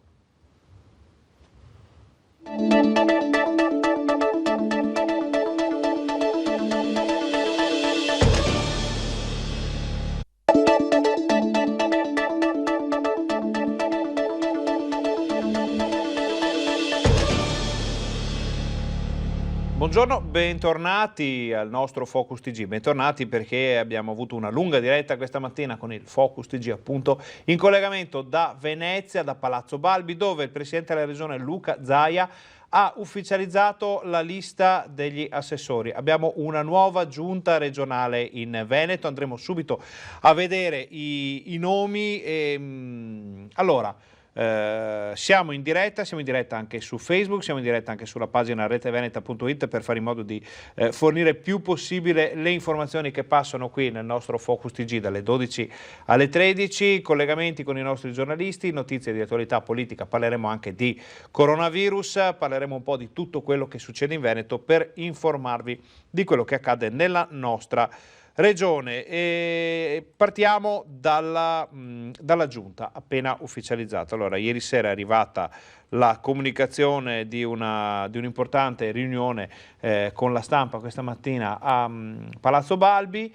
Non era stato spiegato il motivo della convocazione, ma naturalmente, vista la sede istituzionale che è quella della giunta regionale, visti i tempi, giovedì c'è stato il consiglio regionale, quindi sì, era chiaro che sarebbero arrivate notizie di questo genere. Non si è parlato quasi per niente di coronavirus, quindi poi vedremo se durante la giornata arriveranno invece comunicazioni da Zaia su questo argomento. Allora andiamo a vedere come è composto il nuovo governo della Regione Veneto. Allora, eccolo qua, chiedo a ad Alessandro Costacurta in regia di farci vedere il documento che è stato diffuso dalla Regione. Allora, Presidente Luca Zaia si occuperà di comunicazione e informazione, attuazione autonomia regionale differenziata, federalismo, referendum consultivi previsti a leggi regionali. Quindi è importante la posizione anche dell'attuazione dell'autonomia regionale differenziata proprio subito come secondo punto, il primo punto comunicazione, ma sappiamo che di questi tempi è fondamentale. Relazioni internazionali, cooperazione allo sviluppo, cooperazione transfrontaliera e transnazionale, funzioni di controllo e ispettorato, competenze istituzionali, ovvero Stato-Regione, rapporti con il Parlamento nazionale ed europeo, attrazione degli investimenti, giochi olimpici e paralimpici invernali 2026 e altri grandi eventi e statistica. Queste sono le competenze del presidente Luca Zaia. La grande novità di questa tornata, diciamo, è la vicepresidenza che è andata a Elisa De Berti, già assessore alle infrastrutture e trasporti. Allora si occuperà Elisa De Berti di affari legali contenzioso, lavori pubblici, sviluppo locale, IPA, infrastrutture, programmazione dei trasporti, trasporto pubblico locale, navigazione interna e portuale, mobilità sostenibile. Un assessorato molto molto importante. Vediamo, chiedo ad Alessandro Costacurta di uscire un attimo dalla grafica per caricare una foto che è stata fatta qualche tempo fa, ma che è un po' che anticipava quello che è successo oggi, ovvero Zaia e la De Berti, presidente e vicepresidente della regione. Torniamo in studio, andiamo ancora a vedere gli altri assessorati. Allora, Giampaolo Bottacin, tra l'altro chi ci ha seguito nella diretta di questa mattina ha sentito che abbiamo fatto qualche nome rispetto al Toto Giunta e insomma ne abbiamo azzeccato effettivamente qualcuno. Il fatto che Giampaolo Bottacin sarebbe stato poi riconfermato era nell'aria, ma visto il grande lavoro svolto dall'assessore bellunese in questi anni, in questi ultimi tempi, anche con grandi problemi di natura idrogeologica, i danni fatti dal maltempo, tutto quello che succede, abbiamo visto Bottacin cambiare d'abito dalla giacca alla giubbetto della protezione civile con grande frequenza. Purtroppo abbiamo idea che lo vedremo fare altrettanto nei prossimi anni. Comunque Bottacin si occuperà di ambiente, clima, protezione civile, dissesto idrogeologico. Si parlerà di programmazione per la salvaguardia ambientale, cambiamenti climatici, tutela del suolo e dell'aria, ciclo integrato dell'acqua, difesa del suolo, mitigazione del rischio idrogeologico e foreste, cave, protezione civile, specificità della provincia di Belluno, coordinamento del piano straordinario, alienazioni, immobili e partecipazioni. L'unica novità di questo nuovo governo veneto, di questa nuova giunta, è Francesco Calzavara, consigliere regionale veneziano di Jesolo, si occuperà di programmazione, attuazione del programma, rapporti con il Consiglio regionale, bilancio e patrimonio, affari generali, bilancio, quindi controllo finanziario, finanze e tributi, documenti di programmazione regionale, attuazione del programma di governo, rapporti con il Consiglio regionale, rapporti con il credito, partecipazioni societarie, risorse umane, affari generali, demanio, patrimonio, sistema informatico, e-government e agenda digitale, semplificazione amministrativa, trasparenza, anticorruzione, rapporti con gli enti locali, riordino di funzioni di competenza regionale, funzioni metropolitane, un po' quello in parte di cui si occupava Forcolin, ex vicepresidente della giunta regionale. Poi un altro volto noto, questo era l'unico nuovo assessore.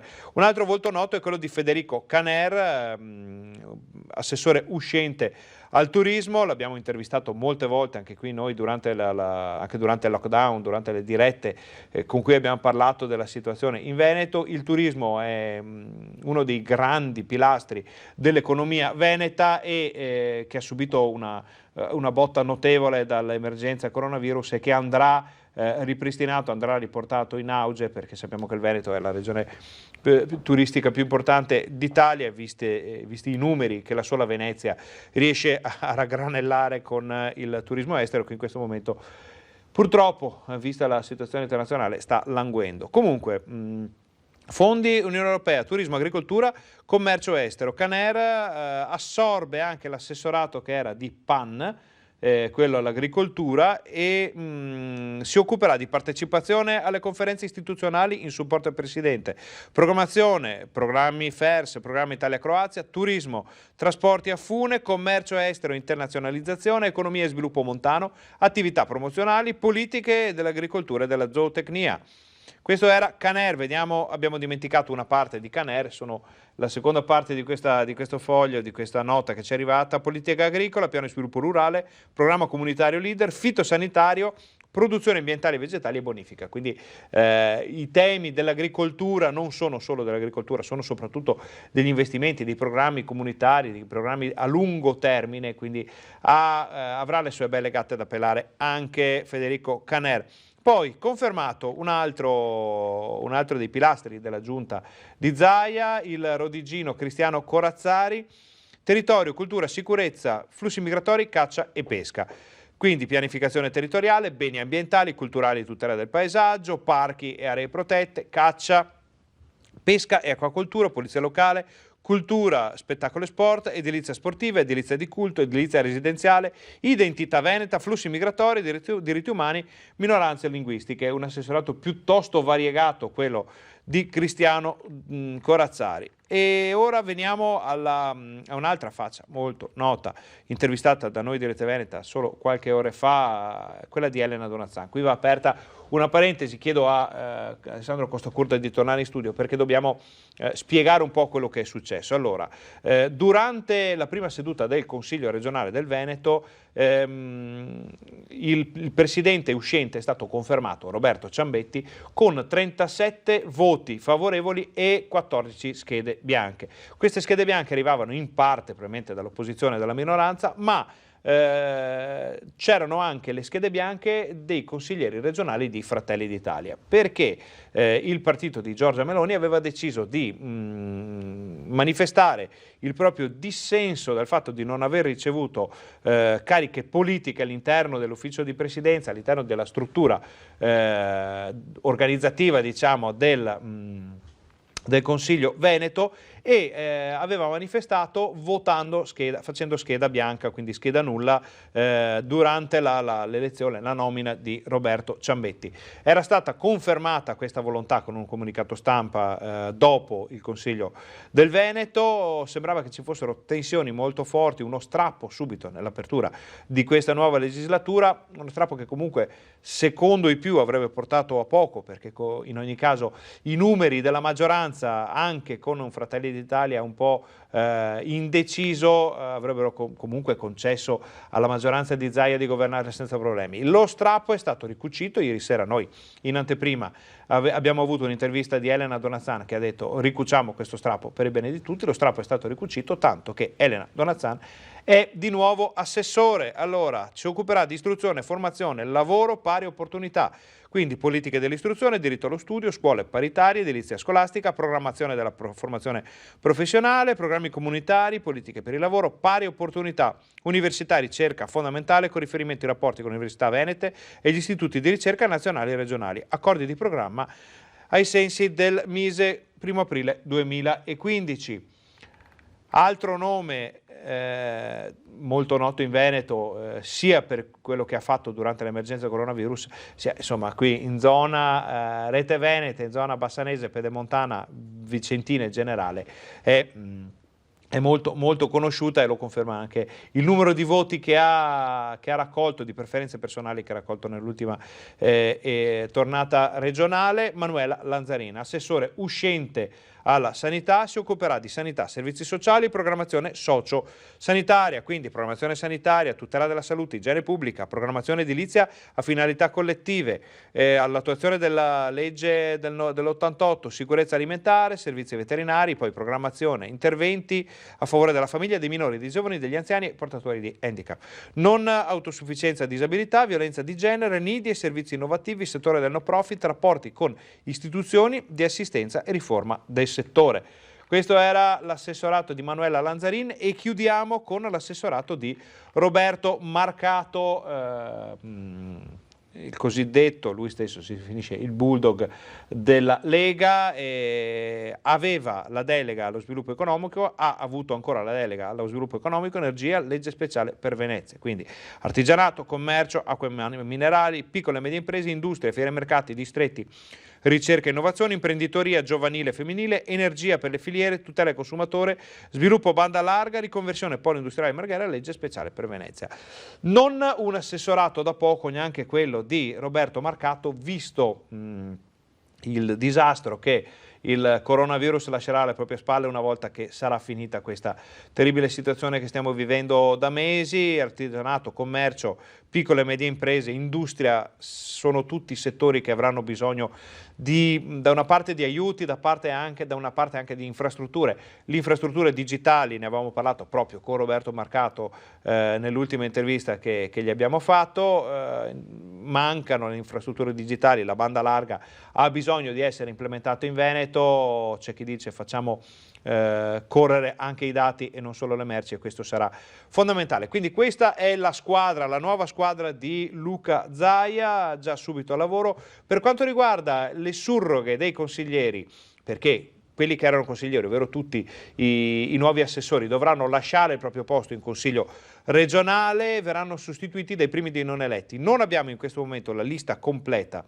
dei consiglieri che prenderanno il posto, sappiamo solo che, perché era un conto che era già stato fatto, che Gio Formaggio, ex sindaco di Albettone, consigliere regionale uscente e volto noto a Rete Veneta perché lo abbiamo accompagnato in moltissime battaglie negli ultimi tempi, tornerà in consiglio regionale al posto di Elena Donazzan che è diventata assessore, è ritornata assessore. Quindi questo è lo stato dell'arte della politica veneta in questo momento. La settimana prossima verrà convocato un nuovo consiglio regionale, si passerà alle surroghe dei consiglieri, si comincerà poi a definire le commissioni, presidenti e tutto quello che serve per far partire la macchina amministrativa e poi finalmente si partirà. Alla nuova giunta, al presidente e ai consiglieri va il nostro in bocca al lupo, ce ne sarà bisogno vista la situazione che stiamo vivendo.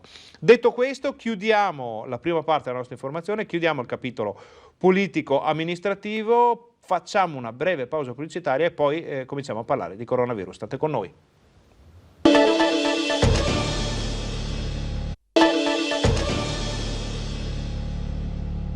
Buongiorno, bentornati al Focus TG di Rete Veneta, una mattinata piena di notizie, piena di informazioni. Abbiamo visto questa mattina in diretta da Palazzo Balbi, sede della Giunta regionale, la nomina dei nuovi assessori della Giunta Veneta da parte di Luca Zaia, una lunga diretta nella quale abbiamo anche approfondito tutte le deleghe, le abbiamo riviste poco fa assieme a voi telespettatori. Mettiamo da parte per un momento il tema politico, amministrativo, regionale, parleremo poi eventualmente di quello che è successo. Questa sera nei nostri telegiornali ampia pagina dedicata a quello che è successo e interviste con tutti i protagonisti, tutti gli assessori confermati, il presidente Zaia, tutto quello che è avvenuto questa mattina, naturalmente anche qualche indiscrezione su quello che ci sarà da fare adesso per il nostro Veneto. Allora, passiamo dal tema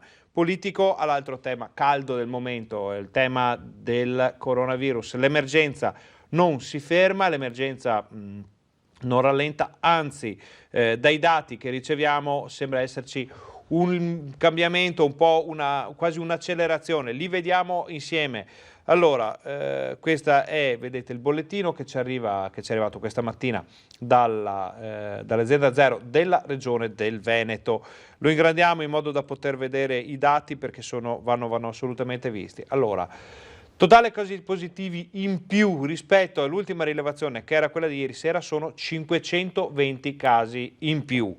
I focolai più grossi sono a Treviso e con 169, Vicenza 138, Padova 72, Verona 86, Venezia 24, poi situazioni minori. I casi attualmente positivi in Veneto, quindi le persone che sono ora positive in Veneto ormai hanno superato ampiamente quota 8.000, sono 8.740. Vedete che quasi tutte le province hanno dati simili, 1759 dovrebbe essere Treviso, Venezia 1519, Verona 1441, Vicenza 1401, Padova 1238, ormai questa è la direzione. Le persone che hanno perso la vita negli ospedali e nelle strutture extraospedaliere del Veneto sono 2247 dall'inizio dell'emergenza coronavirus. I negativizzati sono 24.064, il totale dal 21 febbraio scorso delle persone risultate positive al coronavirus è di 35.051, ma tutti questi dati non vogliono dire quasi nulla se non vengono messi a confronto con la situazione degli ospedali. Allora, ha detto anche ieri il Presidente Zaia, non ci sono emergenze sanitarie in Veneto, c'è una pressione che si comincia a sentire sugli ospedali, ma il 96-97% dei nuovi casi sono asintomatici, quindi rispetto agli 8.000 e rotti casi che abbiamo in questo momento in Veneto, solo 423 sono ricoverati in ospedale in area non critica, vuol dire che hanno bisogno di cure mediche, ma non hanno bisogno di terapia intensiva, non sono gravi. Di questi 328 sono positivi e 95 si sono già negativizzati. Le terapie intensive 50, un numero che sale molto lentamente, ma purtroppo sale anche questo, di cui 43 positivi e 7 negativizzati. Questi 43 pazienti, vediamo in Veneto com'è la situazione, sono 11 a Padova, che in questo momento è l'ospedale in cui ci sono più terapie intensive impegnate da persone positive al coronavirus, 4 a Verona Borgo Roma e 1 a Verona Borgo Trento, poi 2 a Belluno, 4 a Mestre, 2 a Venezia, 2 a Dolo, 1 a San Donà di Piave, 1 a Portogruaro, 2 a Trecenta, 1 a Campo San Piero, 3 a Sant'Orso. Questo è un numero che resta molto simile, si sposta di poco negli ultimi giorni, quindi anche Sant'Orso, che è il Covid Hospital, ricordiamo, definito da Luis 7 Pedemontana, ha i suoi casi. 3 a Vicenza, 4 a Legnago, 1 a Negrar, 1 a Peschiera del Garda. Il delta, ovvero le differenze rispetto agli ultimi giorni, sono meno 3 ricoverati in area non critica, una terapia intensiva impegnata e c'è un decesso da segnalare. Ritorniamo in studio, ma solo prima di andare a vedere le altre tabelle, perché vediamo che cominciano le richieste di collegamento e in questo caso abbiamo la nostra Chiara Gaiani, che vediamo da un luogo un po' strano, perché potrebbe sembrare a un primo sguardo una fiera, una sagra, che sappiamo ci sono alcune manifestazioni, alcune sagre, ma torniamo in studio finché Chiara non si è sistemata, perché sta ruotando un po' alla ricerca di un'inquadratura buona. Chiara, quando vuoi noi siamo pronti, ti vediamo e ti sentiamo, ti vediamo in un posto un po' particolare che ormai abbiamo riconosciuto effettivamente come una fiera, una sagra. Vediamo delle giostre che in questo momento sono purtroppo ferme, ma giostre che entreranno in movimento o no? Sì, entreranno in movimento. Ferdinando, buongiorno a te, buongiorno a tutti i telespettatori. Ci troviamo a San Giorgio delle Perti, che è un comune dell'Alta Padovana. Per la precisione, questa è la frazione che diventa la frazione, diciamo, più importante del comune proprio in questo periodo dell'anno, perché ieri c'è stata l'inaugurazione del Luna Park, ma in questi giorni ci sarà la fiera di Arsego, che è una fiera che attira migliaia di persone, direi sicuramente da tutta la provincia di Padova, ma insomma è una fiera davvero molto conosciuta. Io e il collega Federico Cibotto stiamo camminando da una buona decina di minuti, abbiamo fatto tutte le immagini di quelli che sono i banchetti della vera e propria fiera, perché ci sono in mostra anche trattori eccetera. Adesso ci troviamo nella zona del Luna Park, che vi facciamo vedere, non so se riesce il collega, dietro di me la ruota panoramica, gli autoscontri e noi abbiamo esattamente appena finito di parlare, poi sentirete l'intervista che abbiamo raccolto con il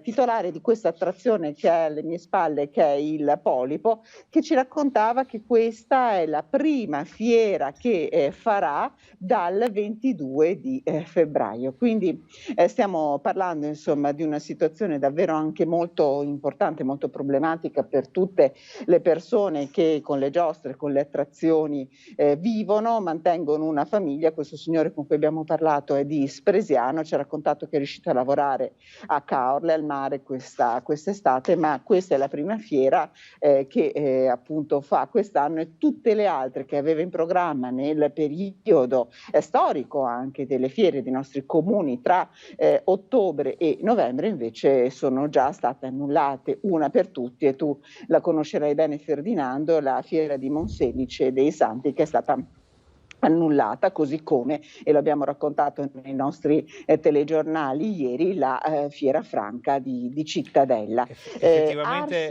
Effettivamente Chiara, un piccolo punto, un ricordo per tutti i nostri telespettatori che ci hanno chiesto informazioni sulle fiere, sulle sagre, su queste iniziative spesso molto antiche. Citiamo anche per esempio la sagra del Tresto nella Bassa Padovana, sono saltate, sono state annullate. Erano manifestazioni che si svolgevano partite quasi tutte da devozione popolare o da comunque situazioni come le fiere franche legate alle necessità di commerciali, quasi di scambio del bestiame in questo periodo di inizio autunno. Sappiamo che l'11 novembre era una data fatidica, no, per i nostri contadini, venivano rinnovate le mezzadrie, quindi era un momento delicatissimo per il Veneto, questo di ottobre e fino a novembre. Il fatto che siano saltate, annullate delle manifestazioni, delle iniziative di carattere proprio popolare che erano andate avanti anche durante le due guerre, vuol dire che qualcosa di molto strano lo stiamo effettivamente vivendo. Certo, infatti ci raccontava adesso questo il signor Hermes con cui abbiamo appunto parlato, che le misure di sicurezza che sono state adottate per quest'area, ma in realtà la fiera è davvero molto grande, sono molto stringenti, e da parte sua ovviamente c'è il grazie alle autorità cittadine di San Giorgio delle Pertiche, che hanno deciso alla fine di dire di sì. Per dirvi, questa domani, insomma, che sarà domani pomeriggio, ma forse già, anzi sicuramente già stasera, diventerà una zona a numero chiuso. Saranno contingentati gli ingressi all'interno di quest'area. Sulle attrazioni si potrà salire solo ovviamente dopo igienizzazione delle mani, con la mascherina addosso. Insieme nelle varie postazioni potranno sedersi solo persone conviventi, quindi tutta una serie di regole. In questo momento io mi sento di dire che però ridanno anche fiato e un po' di coraggio a un settore che veramente sta soffrendo e che non ha agevolazioni e sostegno, perché ci raccontava adesso uno appunto degli attrazionisti che il codice Ateco fa parte di quelle aziende che possono rimanere aperte, quindi non c'è il sostegno all'azienda che invece è costretta a restare chiusa. Questo è il racconto, insomma, certo, di questa. Il fatto che tu abbia, Chiara, il fatto che tu abbia citato il codice Ateco ci fa tornare indietro in modo drammatico di qualche mese, perché ci ricordiamo che è stato uno dei temi più duri del momento grave del lockdown, quindi vedere queste persone, come parliamo degli attrazionisti, ma parliamo anche delle persone delle aziende che forniscono supporto ai concerti, che forniscono supporto alle manifestazioni pubbliche, parliamo degli spettacoli viaggianti, di tutto un comparto che sta vivendo da 7 mesi in modo veramente difficile. Il fatto che tu abbia pescato questo polipo che da 7 mesi era fermo è veramente esemplificativo di quel che stiamo vivendo. Ringraziamo Federico Cibotto per la bella immagine di questa ruota. Potrebbe essere una metafora, Chiara, e poi ti lasciamo lavorare, questa ruota che si rimette in movimento, una ruota che riparte, sperando di ospitare un po' di allegria, di strappare qualche attimo di serenità a persone che magari la serenità l'hanno vista poco ultimamente. Assolutamente sì, anche perché, chiuderei il collegamento con queste ultime notizie, stiamo facendo i conti comunque con un aumento di contagi anche in provincia di Padova, con una situazione, e probabilmente insomma avete anche già commentato insieme i dati che arrivano dal numero di ricoveri, dal numero di pazienti in terapia intensiva. Ci sono anche tutta una serie di tamponi rapidi che verranno fatti proprio tra oggi e domani all'interno di una scuola molto importante ed è molto conosciuta a Padova, parliamo dell'Istituto Don Bosco. Sono i bambini, diciamo, dalla scuola dell'infanzia fino alle scuole medie che vengono coinvolti. 420 i tamponi rapidi che saranno effettuati in queste ore, 15 classi sottoposti, perché qui è stato riscontrato un focolaio con 9 persone positive, lo stesso nella zona in cui ci troviamo, nell'Alta Padovana, una scuola dell'infanzia ha avuto un bambino positivo e quindi ci sono insomma 20 bambini a casa. Questo bambino della scuola dell'infanzia aveva usato il trasporto pubblico, altri 15 bambini in isolamento, con poi tutta la catena del contagio, no, che va rintracciata, quindi diciamo che sicuramente la situazione è da tenere sotto controllo e questo ve lo confermiamo anche da questa zona della provincia di Padova. Allora, intanto Chiara Gaiani, grazie per questo, devo dire la verità, bellissimo collegamento, perché è un mondo che riparte, un mondo che ricomincia, la ruota lì dietro speriamo che continui a girare a lungo. Ringraziamo anche Federico Cibotto per le belle immagini. Se ci sono notizie di cronaca, naturalmente non esitate a contattarci, noi fino alle 13 siamo qui in diretta. Grazie ai colleghi padovani, torniamo in studio e solo per lanciare la pubblicità, perché facciamo una brevissima pausa, ma torniamo fra pochissimo.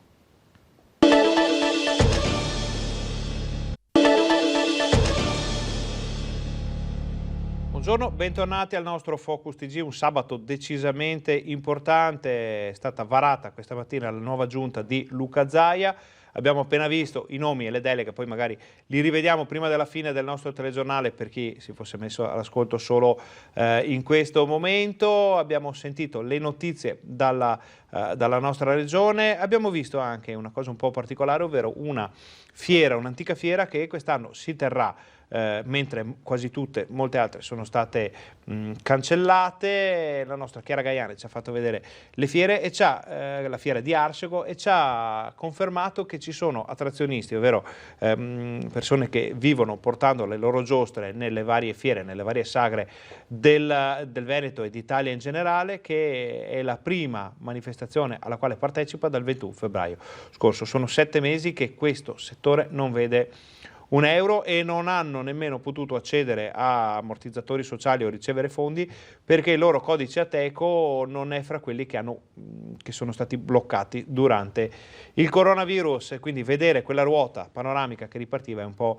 una metafora di quello che vorremmo vedere tutti. Vorremmo vedere ripartire il nostro Veneto, l'Italia. Invece sappiamo che è in arrivo un nuovo DPCM, forse stasera, forse domani, con alcune strette. Si parla di un coprifuoco, si parla coprifuoco alle 22 naturalmente, si parla di una nuova stretta sui locali pubblici, si parla di strette sullo sport, si parla di molte novità non del tutto piacevoli, ma che sembrerebbero indispensabili per poter superare anche questo momento.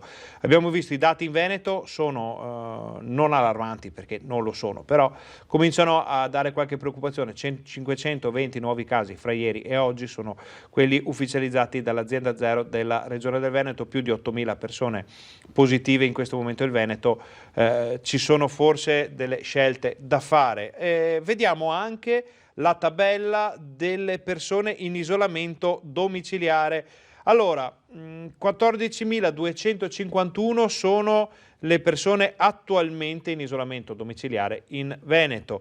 Di queste 5.042 sono positive al coronavirus, mentre, l'abbiamo visto prima, quelle ricoverate sono solo 500, quindi c'è solo, scusate, naturalmente per chi è una persona in ospedale o in terapia intensiva, ovvio non è la parola giusta solo, però effettivamente rispetto a marzo in cui il numero di positivi poteva essere molto simile, il numero delle terapie intensive delle persone in ospedale è veramente più basso, è una percentuale molto molto più bassa, e la scienza si chiede perché, si sta cercando di capire il perché di queste discrepanze. circostanze. Torniamo sulla tabella, 5.042 i positivi attuali in isolamento domiciliare. Viaggiatori sono 645, i contatti sono 8.099, quindi persone che rientrano da situazioni rischiose, da paesi o regioni in cui la situazione non è buona, e persone che sono state in contatto con le categorie che abbiamo visto prima, quindi positivi e viaggiatori. Altri sono 465. Vediamo, l'area più interessata è quella di Verona Treviso, 3.400 persone in isolamento, Verona 2.954 persone in isolamento, Venezia 2.948 persone in isolamento, Padova molte meno 1.200, Vicenza 1.008, Belluno 1.200, Rovigo molte meno, sono solo 562, e la zona con più positivi in isolamento è mista, fa Treviso, Venezia, Verona, mentre i viaggiatori sono dati minori e i contatti più importanti sono quelli di Treviso, perché ovviamente ha più soggetti in isolamento. Di questi però, vediamo la tabellina, la seconda tabellina, è quella dei sintomi. Allora, con sintomi sono 305 tra i contatti in data odierna e 1896 all'ultimo collegamento telefonico con loro, perché le autorità sanitarie chiamano continuamente le persone in isolamento per capire se hanno sintomi, se insorge la febbre, se c'è la tosse, se ci sono proprio le evidenze del coronavirus. Questa è la situazione in Veneto dell'emergenza coronavirus, e adesso cominciamo a vedere alcuni servizi. Andiamo subito a un servizio della nostra redazione vicentina che ci fa capire come il SISP, Servizio Igiene e Sanità Pubblica dell'U-Sotto, sia stato messo sotto pressione dal Covid. Ad oggi noi, alle 11 di questa mattina, abbiamo circa 52 classi interessate dalla presenza di un soggetto positivo, alunno, studente o insegnante, in più o meno 52 scuole diverse. In quarantena effettiva sono al momento 17 i soggetti positivi, intesi bambini piccoli, scuola materna o elementare, o ancora i casi secondari che in questo momento si attestano in 7 classi, e poi si devono contare le 5 classi chiuse a Valdagno.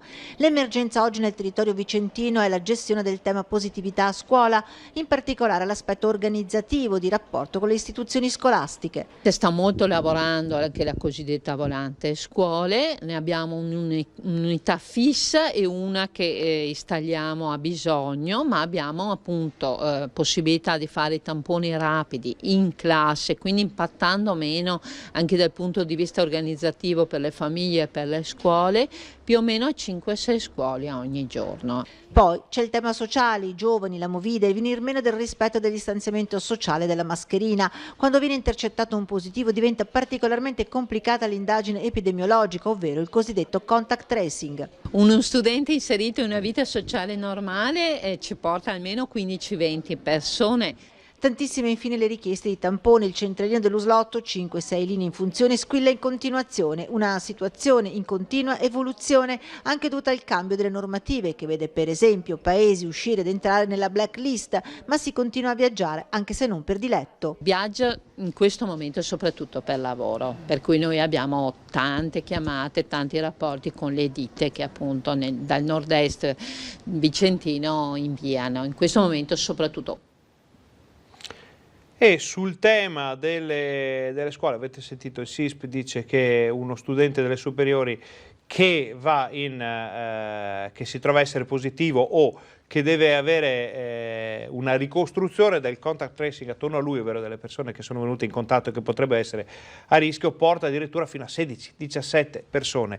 E su questo argomento nel corso di un vertice fra Stato e Regioni che si è tenuto oggi, orari scaglionati, fa sapere l'ANSA, per le scuole, e favorire il più possibile la didattica a distanza per le scuole superiori. È quanto chiesto dalle regioni al governo durante il vertice di oggi. Alcune regioni come l'Umbria hanno annunciato per le scuole superiori l'idea di introdurre la didattica a distanza per un periodo limitato allo scopo di consentire in 15 giorni di capire e studiare l'evoluzione della pandemia. Quindi si va forse verso l'introduzione, la reintroduzione della didattica a distanza o per tutti o per parte degli studenti, ma parliamo soprattutto delle superiori. Sì, confermiamo che dovrebbe essere superiori, perché, e questo lo diceva anche Zaia nei giorni scorsi, le scuole, i bambini che vanno a scuola hanno meno problemi di questo genere, un po' per la struttura stessa della scuola, un po' per il modo in cui ci vanno, insomma ci sono tante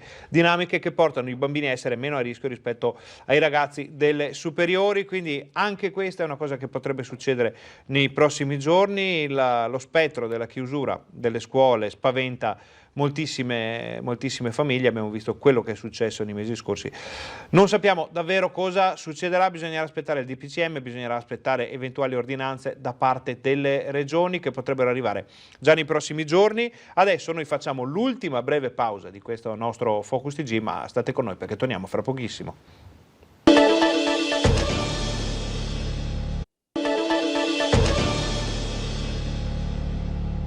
Buongiorno, bentornati al nostro Focus TG, l'ultima parte della nostra informazione. Piccolo riassunto, abbiamo visto questa mattina l'ufficializzazione della Giunta Veneta da parte di Luca Zaia, una diretta a partire dalle 10:30 qui su Rete Veneta, sulla pagina Facebook e sulla nostra pagina reteveneta.it. Poi alla fine andiamo a rivedere le deleghe e gli assessori, sono quasi tutti confermati, c'è una sola new entry diciamo nella Giunta. Notizie dal Veneto, notizie sul coronavirus non proprio buonissime, con 520 casi nelle ultime ore registrati dall'azienda Zero della regione del Veneto, quindi una situazione un po' in divenire e il grande timore dei veneti è quello di ritornare al lockdown che abbiamo vissuto qualche mese fa. Ne abbiamo parlato con i padovani, sentite cosa ci hanno risposto. Si ha paura per un nuovo lockdown, per la chiusura delle scuole, vista questa impennata di contagi? No, non credo proprio che ci arrivi un altro lockdown. Non penso, sono contagi ma sono asintomatici. Non mi fa piacere pensarlo e chiaramente sì, un pochino lo temo. Ida, insomma, esci tu alla sera, come vedi la situazione? Secondo te è necessario ridurre gli orari di apertura dei locali?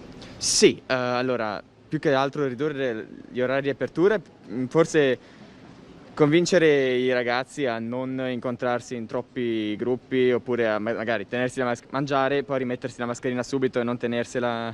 Cioè, i bar devono lavorare anche loro, però magari mettere più senso civico nelle persone che stiano attente loro, così che magari possiamo tutti evitare un altro lockdown, così che l'economia non vada di nuovo giù. Ecco. Io sono molto preoccupata perché di sicuro per me sotto le festività o il blocco delle scuole chiudono qualcosa.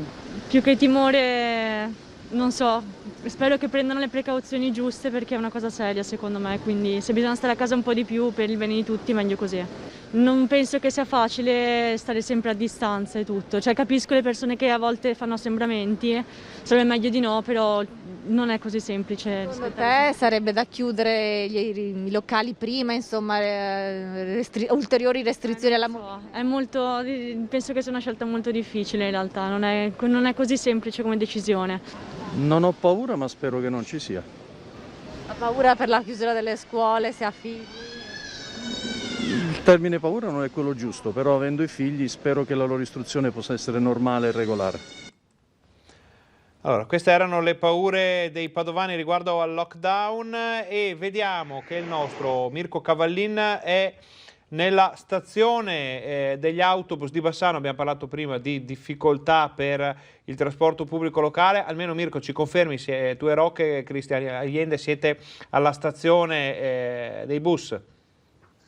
Sì, buongiorno Ferdinando, siamo qui la calma prima della tempesta, insomma, passatemi questo termine perché fra poco chiuderanno le lezioni, le scuole, quindi questi autobus che alle mie spalle sono ancora parcheggiati, silenziosi a motore spento, li accenderanno perché arriveranno tanti studenti. Come sapete rimane un problema legato ad un altro problema, c'è il limite dell'80% di capienza negli autobus, c'è comunque una difficoltà difficoltà da parte degli studenti, sono state segnalate da loro e anche dalle famiglie i problemi di effettivo affollamento, forse anche un po' di paura, insomma di timore rispetto al distanziamento che si riesce a rispettare in classe.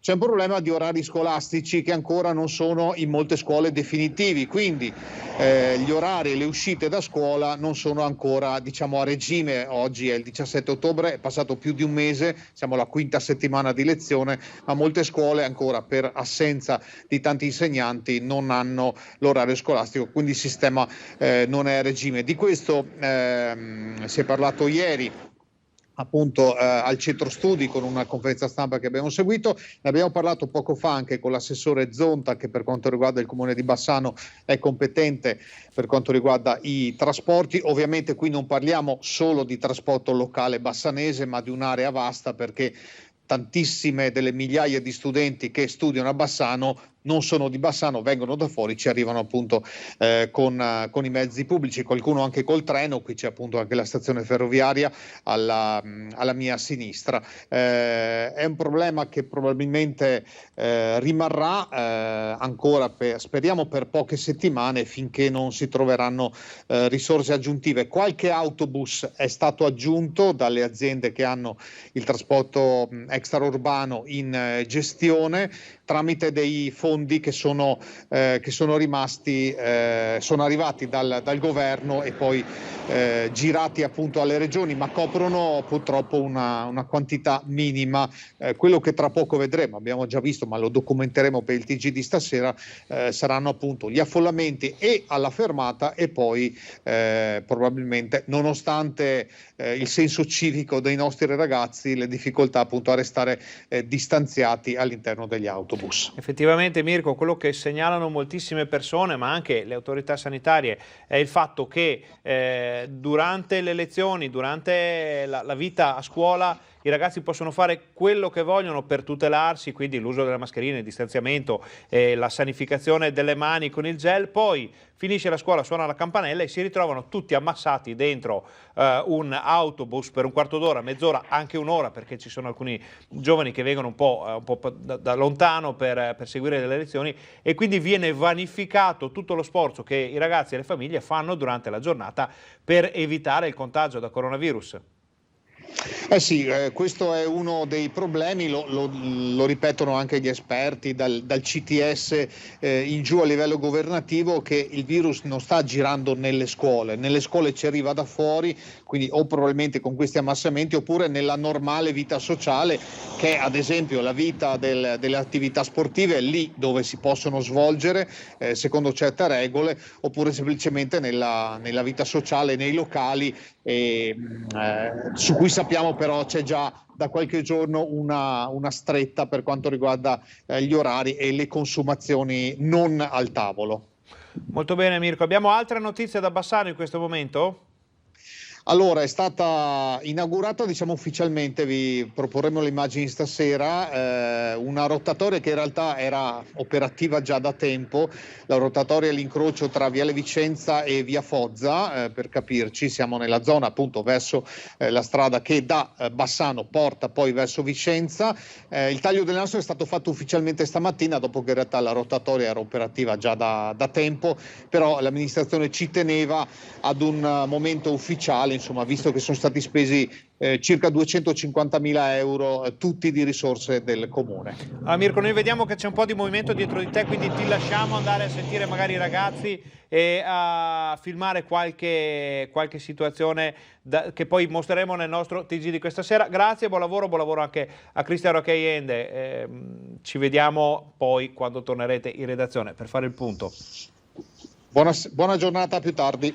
Allora, noi torniamo in studio, chiudiamo, manca pochissimo per la fine di questo nostro TG, ma c'è una notizia di sport che dobbiamo darvi, perché la partita di domani, che doveva svolgersi domani, fra Bassano e Montecchio, parliamo di eccellenza, parliamo di eccellenza Girone A, è stata rinviata a data da destinarsi a causa della positività di un giocatore del Montecchio, quindi salta la partita e abbiamo visto la scuola ha i suoi problemi, il mondo dello spettacolo, del divertimento l'intrattenimento ha i suoi problemi, abbiamo visto prima la fiera di Arsego, e anche lo sport ha i suoi problemi causati dall'emergenza coronavirus, quindi moltissime notizie ancora da dare nel corso della nostra informazione, quindi ci vediamo questa sera col TG Bassano, poi col TG Vicenza. Buon pomeriggio, grazie per essere stati con noi.